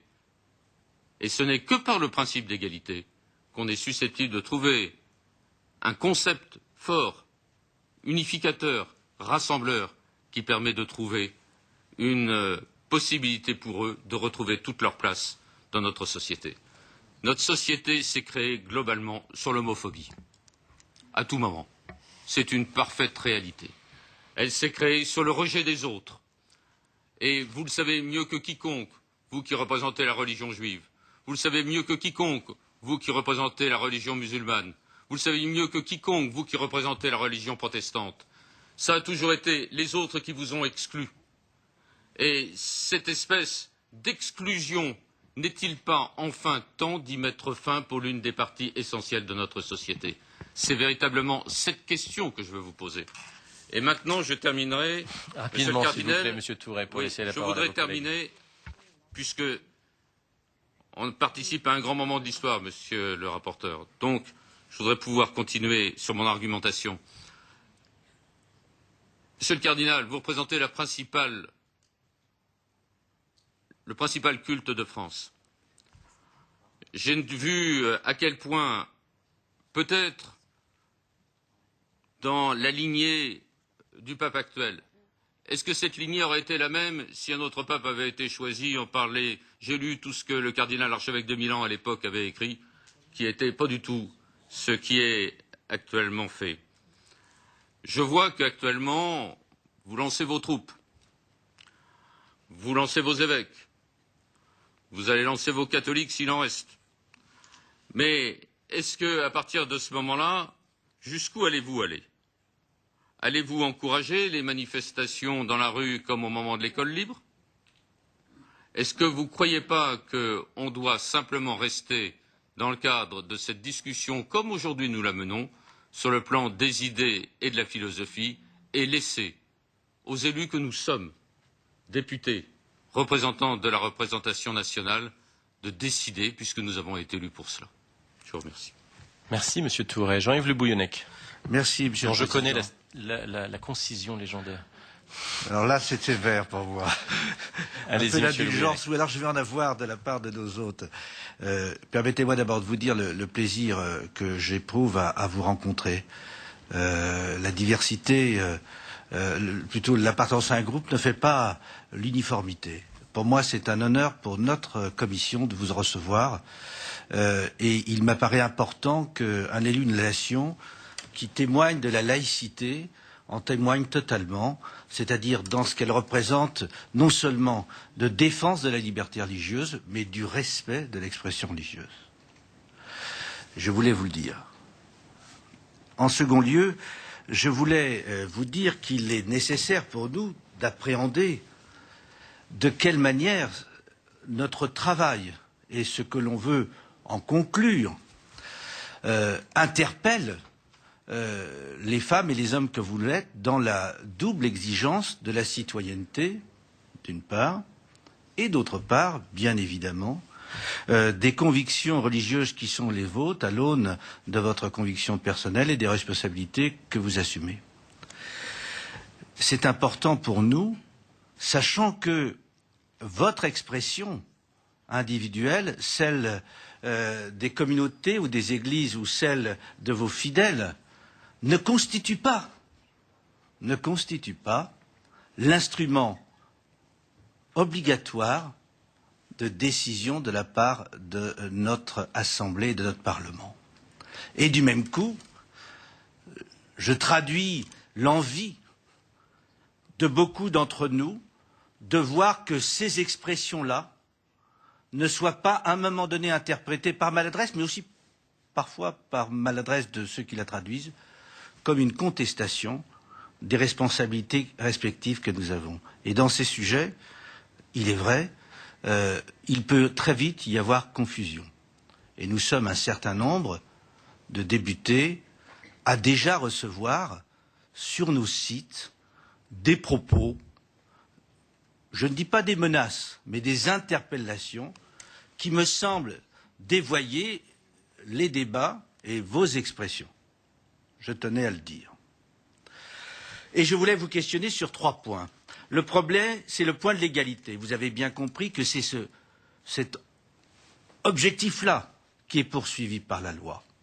Et vous avez semblé traduire, notamment vous, Monsieur le Pasteur, que ce principe pouvait avoir une certaine limite. Je pense que vous traduisiez la limite naturelle. L'homme ne sera jamais maire. Mais ce n'est pas parce que cette réalité physique, biologique s'impose à nous, que nous n'avons pas à traduire dans notre vie commune le chemin le plus proche possible de la pleine égalité. Permettez-moi de vous rappeler que la femme a eu des droits en 1945 pour voter, mais qu'il a fallu attendre 1965 pour qu'elle connaisse l'égalité dans le mariage, avec la reconnaissance de sa capacité juridique. Qui défilait dans les rues, à part les femmes que l'on souvent vilipendait, pour défendre ce principe? Et quelle a été la place de vos institutions dans ce combat? Sur le sujet des enfants, il a fallu attendre 1972 pour qu'on reconnaisse qu'un enfant non légitime existait. Filiation naturelle. Et puis cette lente progression, jusqu'à il y a à peine une dizaine d'années, pour qu'on reconnaisse à l'enfant, même né dans les liens adultérins du mariage, soit pleinement reconnu comme un enfant dans tous les éléments. Quel chemin d'égalité! Quelle place vos institutions ont occupée dans ce combat? Je me permets de vous interpeller, parce que cette interpellation est portée par beaucoup comme étant la traduction d'une nécessité que la réflexion de vos églises, de vos institutions se replace dans cette réalité-là.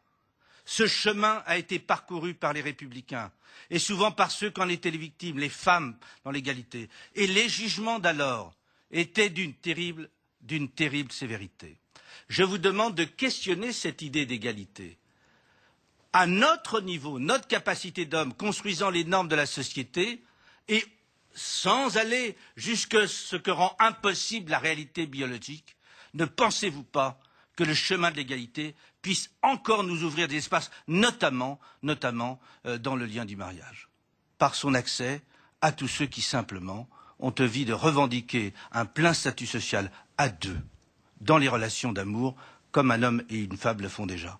Première question. Deuxième question, vous dites le mariage est institution et fondement et socle de notre société. Bien sûr que non.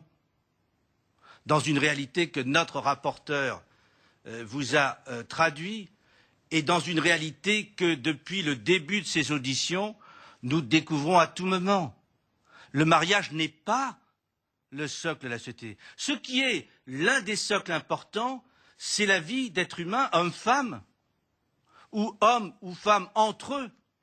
Ça, c'est la réalité. Et c'est ce que signifie le Pacs aujourd'hui avec plus de 200 000. C'est ça que ça signifie. Et encore, il y en a d'autres qui ne se pacsent pas, qui ne se marient pas, et qui vivent un parcours de vie dans des conditions qui ne peuvent être que remarquables.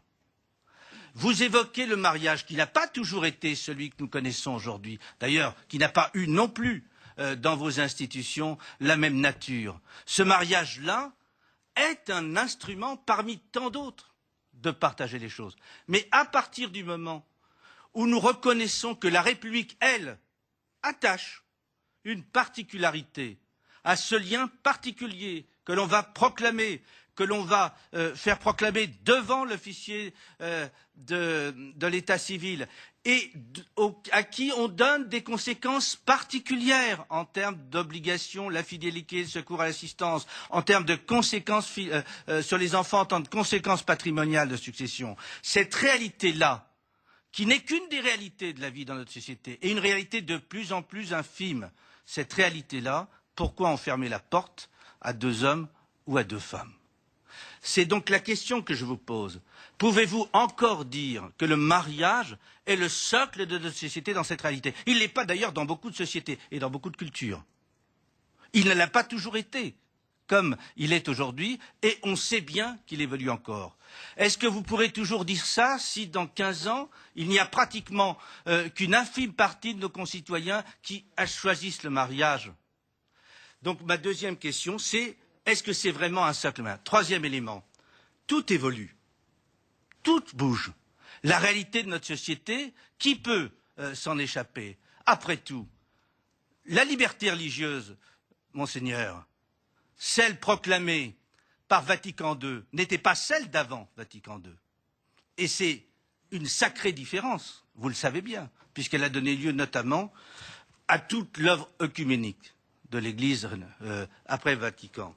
Nous savons aussi que vous partagez tous des modes d'organisation institutionnelle qui, au-delà de la notion du mariage, provoquent des clergés qui ont le droit de se marier et d'autres qui n'ont pas le droit. Y a-t-il dans cette réalité-là quelque chose qui insulte la conscience des hommes libres, y compris ceux qui ne pratiquent pas vos religions? C'est cette question-là que nous, qui sommes les représentants de nos concitoyens, qui avons la charge de l'ordonnancement social la plus parfaite possible, nous posons. Est-ce qu'en définitive, sans vouloir s'arrêter d'une manière irréversible au temps qui est, l'idée de ne pas en tenir compte ne constitue pas une erreur plus grave que la prudence à faire évoluer les choses d'une manière la plus lente possible? Troisième de mes questions. Merci mon cher collègue. Marianne Chapdelaine. Moi, j'avais juste une petite question parce que je partage ce qui a été dit par mes 2 collègues. Donc, moi, la question que j'ai envie de vous poser, c'est vous ne pensez pas que effectivement la société elle évolue et que, y compris parmi des gens qui peuvent se revendiquer de votre religion, et ça, nous, avec la laïcité, la séparation de la religion et de l'État, on n'a pas à savoir. Il y a peut-être des gens qui, parmi vous, sont dans cette situation-là, se posent des questions, ont envie effectivement d'accéder à cette égalité, à cette égalité de mariage. Et moi, j'ai envie de dire que le mariage, pour moi, c'est un acte civil. Ça n'est pas un acte religieux. On se marie d'abord civilement et puis après, on va soit à l'église, soit on peut peut-être aller dans une mosquée, peut-être d'autres formes de mariage qui sont les mariages religieux et qui, là où vous avez pour moi la pleine et entière responsabilité de dire ce qui est valable ou pas. Mais par rapport à ce mariage, je me pose la question parce que ce mariage, c'est d'abord un acte civil. C'est un acte qui remet de l'égalité là où il n'y en a pas. La lutte contre les discriminations a été une avancée. Certains de nos compatriotes en subissent encore les conséquences. Eh bien là, nous sommes en train de lutter contre cette discrimination parce que un homme, une femme ou 2 hommes n'ont-ils pas le droit de s'aimer, de vouloir se marier ou pas, parce que je crois que dans notre société, il y a autant de personnes qui se marient et d'autres qui ne se marient pas. Ils ont le droit de vouloir faire une famille et surtout de vouloir donner de la sécurisation à leurs enfants. On sait très bien que c'est quand ça va mal qu'un enfant qui est là, les enfants qui n'ont sur le papier qu'un parent, mais on sait très bien qu'ils sont élevés par 2, eh bien, quand un décède, il peut se retrouver ailleurs alors qu'il a ce que j'appellerais un parent social qui peut l'aider. Donc ne pensez-vous pas que là, nous sommes en train de remettre de l'égalité là où il n'y en avait pas? Et puis, j'ai envie de dire, quand vous parlez, et pour certains, quand vous parlez au nom de vos cultes, c'est poser un regard particulier sur la société, mais ce regard, il est forcément très particulier. Il ne rassemble pas ce que la société veut dire. Donc, je pense que quelque part, c'est ici que nous devons en débattre et pas dans la rue, parce que je pense que c'est dans cette assemblée que doit se tenir le débat que vous avez demandé. Je crois qu'on peut l'avoir, et parce que quand on voit ce qui se passe actuellement, ça n'est pas bien pour la démocratie, ça n'est pas bien pour les cultes. Et je vais être courte. Merci Madame Chapdelaine. Madame Annick Le Petit, pour une dernière question avant de vous repasser la parole.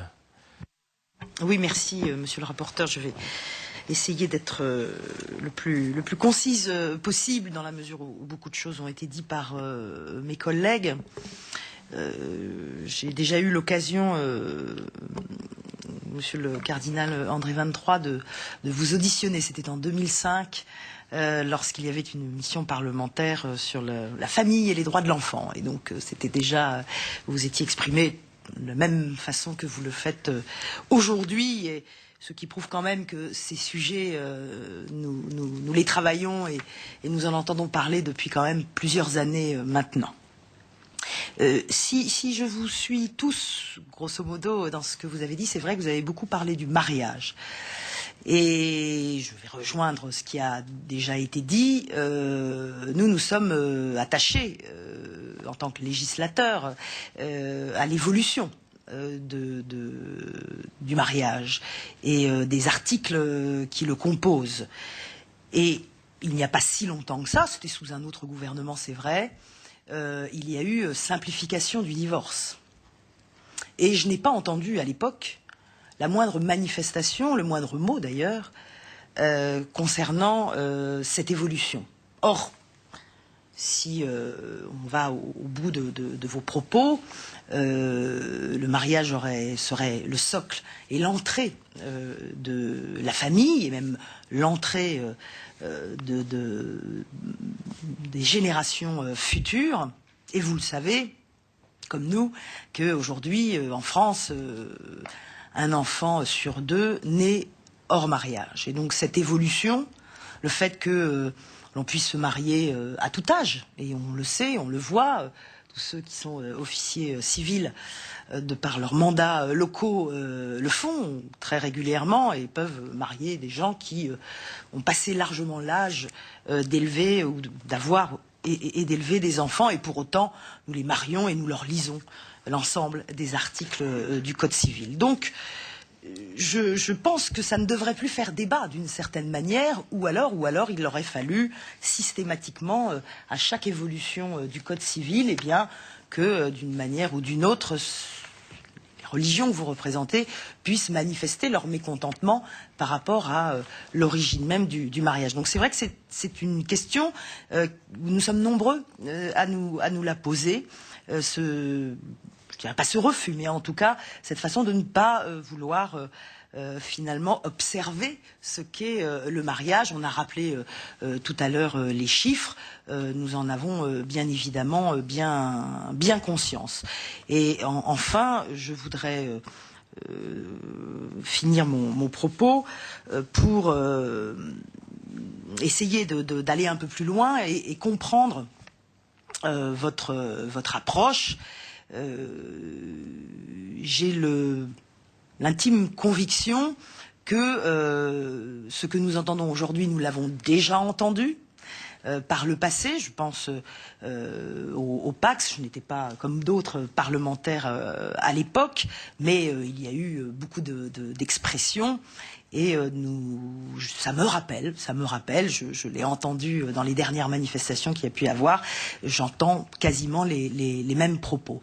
Et donc, je crois qu'il faut qu'on se dise les choses. Nous sommes là pour ça, mais en tout cas, nous sommes, c'est vrai, un certain nombre de parlementaires à se poser la question et de savoir pourquoi finalement, à chaque fois qu'il y a un sujet qui concerne l'homosexualité, eh bien, nous avons des propos qui sont semblables. Donc, je souhaiterais qu'on puisse s'exprimer à la fois sur la question du mariage, mais aussi, parce que j'ai bien entendu que vous souhaitiez réhabiliter d'une certaine manière l'individu et la personne homosexuelle, pour dire que finalement, ce qui était le vrai problème était les liens du mariage et pas finalement l'homosexualité. Et moi, je rappelle un peu l'histoire et l'historique récente d'ailleurs pour montrer que quand on entend des expressions fortes, voire quelquefois virulentes de la part d'un certain nombre de religions, et pas des moindres, c'est souvent à des moments qui se répètent. Merci Madame Le Petit. Je vous propose donc de prendre la parole chacun d'entre vous, entre 3 et 5 minutes, on prend le temps en même temps qu'il faut évidemment, en commençant peut-être dans l'ordre inverse de vos premières interventions, donc en commençant par vous, Madame la Vénérable Maristella Bousmar. Je vous en prie. Je vous remercie. En fait, je vais même peut-être pas avoir besoin de 5 minutes en ce qui me concerne, parce que comme vous avez peut-être pu, malgré tout, le noter, nous sommes dans une position qui est un petit peu différente du fait que nous sommes aussi une religion atypique et que nous avons une histoire qui est plus asiatique que franco-française. Donc tout ce que je peux rappeler, et là je rejoins complètement Monsieur Touré, il y a les mots qui sont utilisés et qui sont peut-être mal choisis. Et déjà l'expression « mariage pour tous » qui me semble totalement abusive. Qui n'existe plus, Madame, dans le texte. Ce n'est plus le titre du texte. Oui, mais qui est quand même utilisé continuellement. Parce que oui, c'est un slogan qui est resté longtemps, effectivement. Mais je préfère préciser que ce n'est pas le texte du projet de loi. Heureusement que ça n'est pas utilisé dans le texte, mais l'ennui, c'est que même si ça n'est pas dans le texte, mais que c'est utilisé dans les débats, ça touche sur certains points sensibles, et du coup, ça déclenche des réactions qui sont sûrement plus véhémentes que si on faisait plus attention aux mots utilisés. Deux thèmes que, comme vous le disiez, monsieur, et je vous rejoins totalement, si on disons que si on faisait un partage des mots en gardant certains mots avec une certaine connotation dans un certain emploi et d'autres mots avec une connotation cette fois-ci complètement civile pour un autre emploi, ça simplifierait sans doute souvent les dialogues, les compréhensions et les assimilations. Par exemple, en ce qui concerne le Pax, pour nous, en tant que bouddhistes, nous avons trouvé que c'était une avancée extraordinaire. Et je dirais qu'à la limite, maintenant, avec ce projet de loi, d'une certaine manière, nous avons presque l'impression que par rapport à ceux qui étaient concernés par le Pax, qui vont quand même, j'espère, continuer à l'être, mais qui ne sont pas inclus dans le nouveau projet de loi, ça veut dire qu'il y a un certain nombre de personnes qu'on laisse sur le côté de la route. Merci Madame. Monsieur Moussaoui, je vous en prie. Merci. Alors je voudrais réagir sur deux points. La question de l'égalité, dans mon texte, j'avais clairement dit que selon la mission qu'on assigne au mariage, on pourrait dire est-ce que les candidats sont tous égaux à y accéder ou pas. Selon la vision que nous avons du mariage comme moyen de créer une famille stable sous la direction des deux époux, il me semblerait que deux personnes de même sexe ne pourraient pas assumer cette mission. Si on estime que la seule mission du mariage, c'est de pouvoir reconnaître le lien amoureux entre deux personnes ou leur volonté de vivre ensemble, là je vous dirais effectivement, oui, vous avez raison que l'égalité dans ce cas-là aurait tout son sens. Parce que, comme je le disais tout à l'heure, accéder à une institution n'est pas ouvert à tous, n'importe quelle institution. Un parlementaire c'est pas tout le monde qui va devenir parlementaire. Dans toutes les institutions, il y a des conditions pour accéder et pour les candidats qui doivent remplir un certain nombre de conditions pour y accéder. La question du mariage civil et religieux, d'emblée, j'ai effectivement rappelé la position au sein de la religion musulmane, donc en se basant sur les textes fondamentaux, et tout en disant tout de suite que nous sommes conscients que nous vivons dans une société laïque où les normes religieuses ne peuvent pas être opposées aux choix sociétaux. Néanmoins, je dirais deux choses sur ce point-là. Un avis religieux aujourd'hui qui est très très reconnu, un mariage civil contracté devant une autorité civile devient tout de suite un mariage reconnu en termes de jurisprudence musulmane dès lors qu'il y a un certain nombre de conditions. En d'autres termes, on peut avoir une cérémonie religieuse réduite à la seule transcription de l'acte civil devant une autorité religieuse. Donc il n'y a pas vraiment. C'est dire que le côté rituel, le sacramental est vraiment très réduit. Donc le mariage même étant, il y a une connotation religieuse quelque part par la religion musulmane, mais le considère plutôt comme un acte social qu'un acte rituel. Sur les questions des chiffres de déclin de l'institution du mariage, je pense que c'est un fait, effectivement, les gens se marient de moins en moins, mais est-ce une raison pour accentuer la tendance en rendant cette institution comme en lui donnant une autre, je dirais, assignation. Parce que dès lors, effectivement, qu'on dit pour reconnaître que deux personnes sont amoureuses ou deux personnes veulent vivre ensemble, naturellement, le mariage n'aura plus cet intérêt qui inviterait en fait, les personnes à y accéder. Je vous remercie. Merci, Monsieur Moussaoui. Monsieur Legrand, Abin Gilbert, je vous en prie. Vous avez pris beaucoup de notes, j'ai vu, effectivement, pendant les questions. Je vous en prie. Prendre des notes, c'est marquer le respect que l'on a pour les questions posées. Si je le disais de manière pour ne pas les oublier. Je le disais de manière tout à fait positive, Monsieur Legrand. Mais pour le professeur de philosophie que je suis également, la difficulté dans la réponse à toutes ces questions est lourde. Parce que, pour plusieurs raisons, il y a des questions qui ont été posées parce que relevant tel ou tel terme employé par l'un d'entre nous, mais s'appuyant sur le raisonnement d'une autre personne qui avait parlé avant ou après.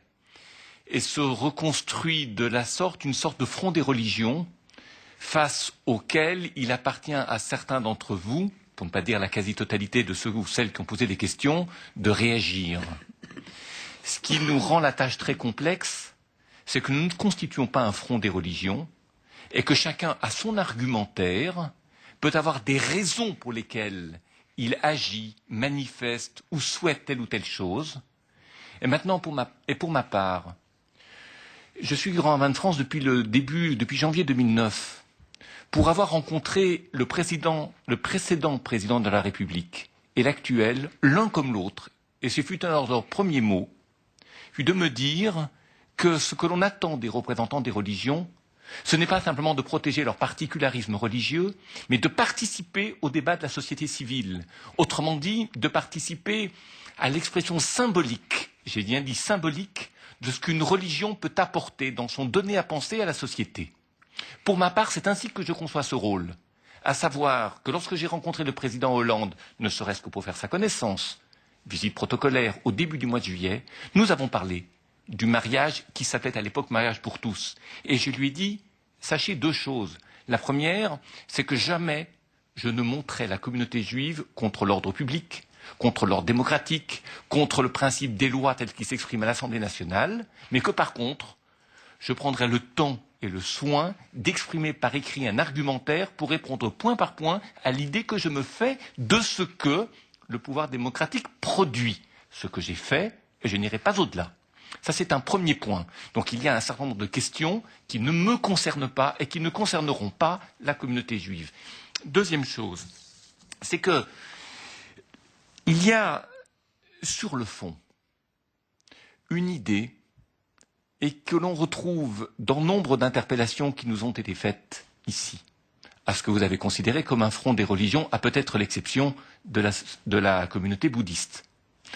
C'est que l'Occident s'est construit sur l'idée de liberté, à savoir que la Grèce, la philosophie grecque, s'est construite sur le rejet des divinités et donc l'inclusion de la raison dans le social et le relationnel, sans maintenant faire l'inventaire de toutes les libérations de.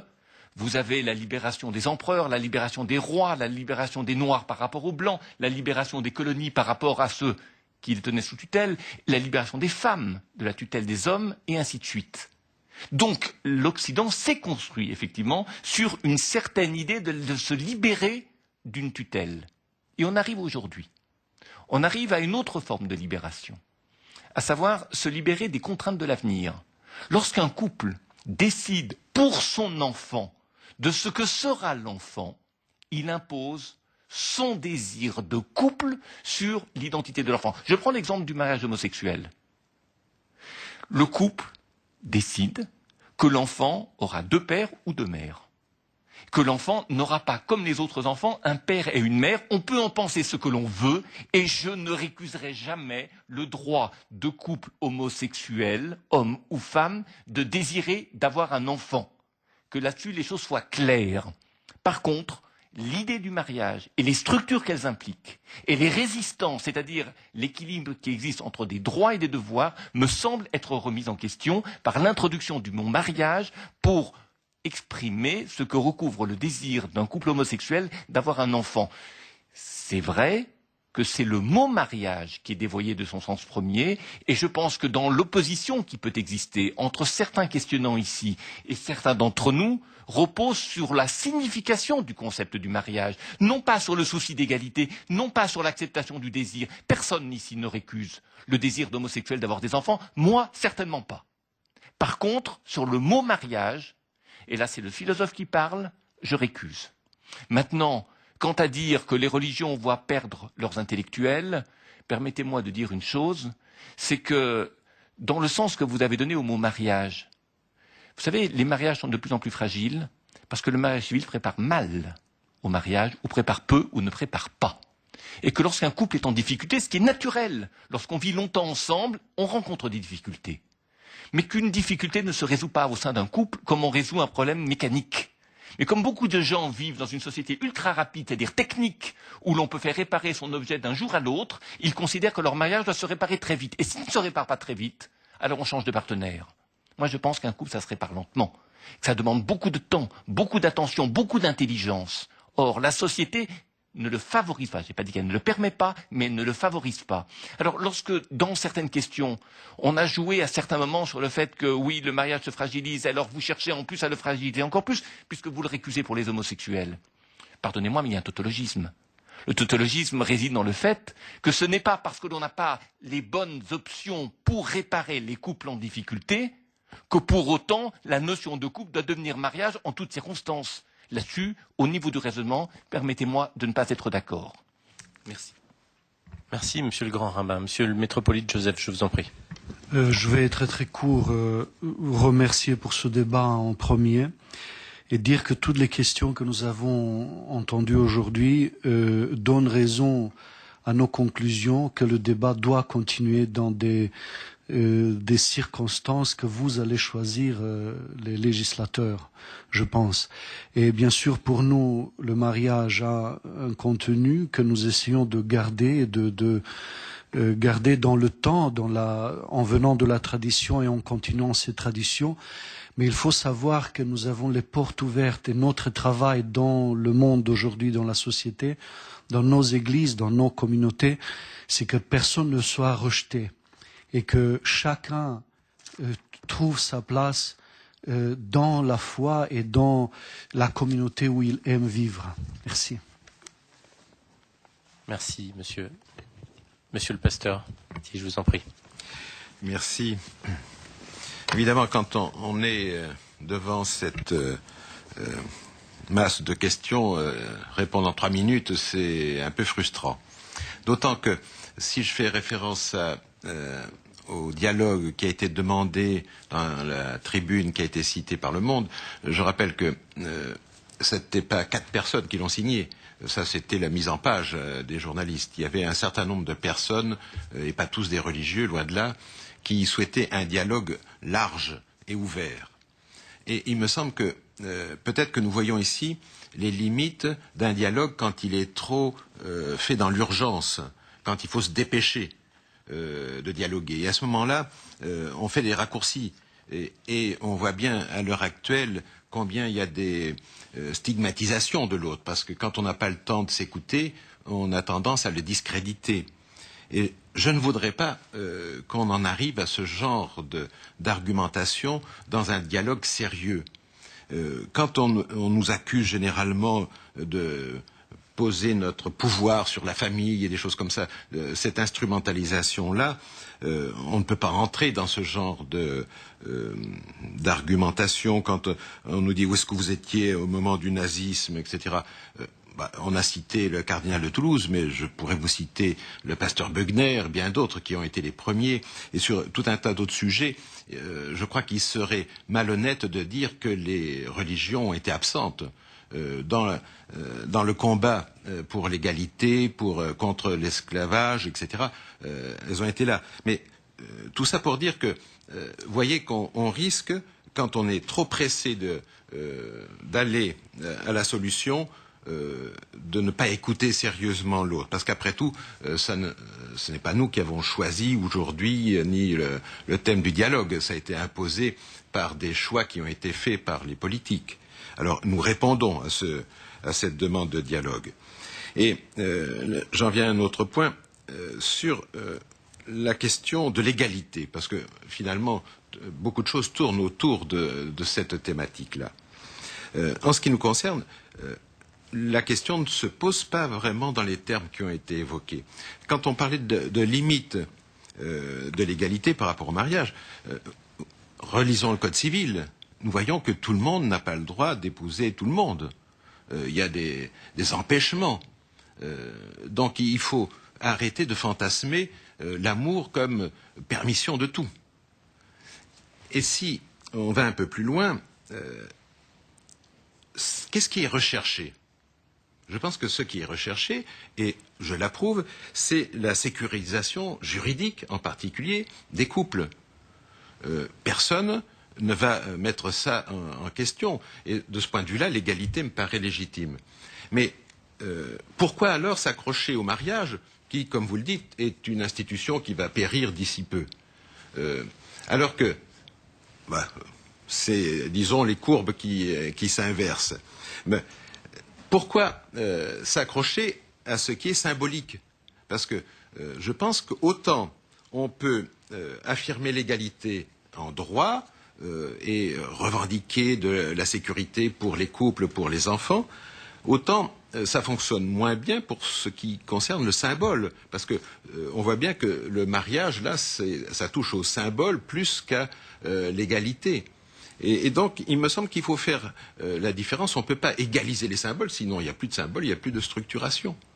Donc, il faut être capable de garder des symboles structurants dans la société, et puis travailler clairement, tranquillement, à donner à chacun la sécurité et l'égalité auxquelles il a droit. Donc, voilà ce que je dirais sur 2 ou 3 thèmes qui me paraissent importants, mais j'aurais dit encore que ne stigmatisons pas les autres en leur donnant encore le souvenir de l'histoire, parce que chacun a une histoire chargée. Merci, monsieur le pasteur. Monsieur le cardinal André 23, je vous en prie, il vous revient de conclure, donc, finalement. Prolonger ce que vient de dire le pasteur Batti, parce que je pense que dans ce débat qui se déroule depuis maintenant quelques mois, de façon différente, enfin avec des interventions publiques de genre différents, dans ce débat, il me semble qu'il y a un grand absent qui est précisément la signification symbolique du mariage. C'est-à-dire que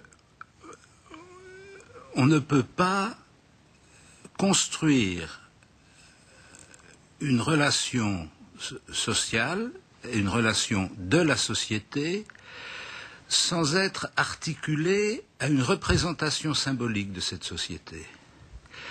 Or, précisément, les difficultés qu'on rencontre sont des difficultés qui tiennent au fait qu'il y a un référent symbolique. Si on supprime ou si on transforme ce référent symbolique au point qu'on ne peut plus l'utiliser comme référent, on n'a plus de moyens de gérer les situations. Or, précisément, la question concrète à laquelle le projet de loi essaye de répondre, c'est de gérer des situations. Mais c'est tout à fait différent de gérer la situation, si on prend le cas, par exemple, d'un enfant ou de plusieurs enfants dans un foyer homosexuel, c'est tout à fait différent de gérer cette situation en ayant un référent symbolique hétérosexuel ou en ne l'ayant pas. Et vouloir dire qu'il n'y a aucune différence symbolique entre la relation hétérosexuelle et la relation homosexuelle, c'est s'enfermer dans une situation sans issue. C'est-à-dire qu'on ne peut pas permettre à des enfants, à des adultes aussi d'ailleurs, de situer leur véritable relation dans la société si on fait abstraction de la différence sexuelle. Or, c'est précisément sur ce point que porte la difficulté. Qu'il faille trouver des moyens législatifs pour gérer des situations de foyers homosexuels ou d'enfants de foyers homosexuels, ça ne constitue pas un problème métaphysique. C'est une question de droit qui peut être résolue très simplement avec un peu de matière grise. Mais ça ne résout pas le problème de l'effet structurant du mariage dans l'organisation sociale. Or, nous voyons bien aujourd'hui que, par exemple, dans la détérioration qui est déjà relativement ancienne du tissu social, le point qui reste le point d'appui fort, c'est la famille. C'est pas la famille de notre pouvoir. Moi, je n'ai aucun pouvoir sur les familles des banlieues, faut pas croire ça.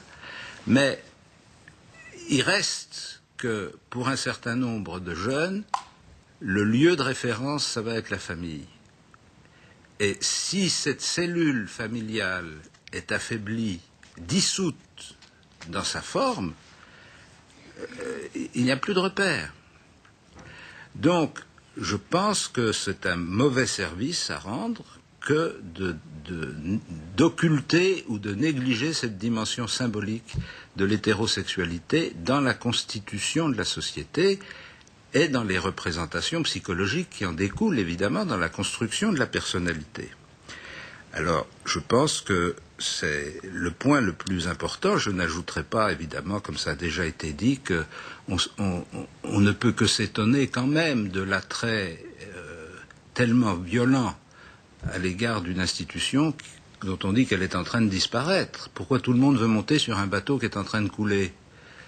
Quel est l'intérêt de la chose? Je ne comprends pas très bien. Quelle est la promesse d'avenir de s'accrocher à une institution dont on dit qu'elle est finie? Alors, ou bien elle n'est pas finie, et donc on ne le dit pas, ou bien elle est finie, et alors pourquoi on veut monter dedans?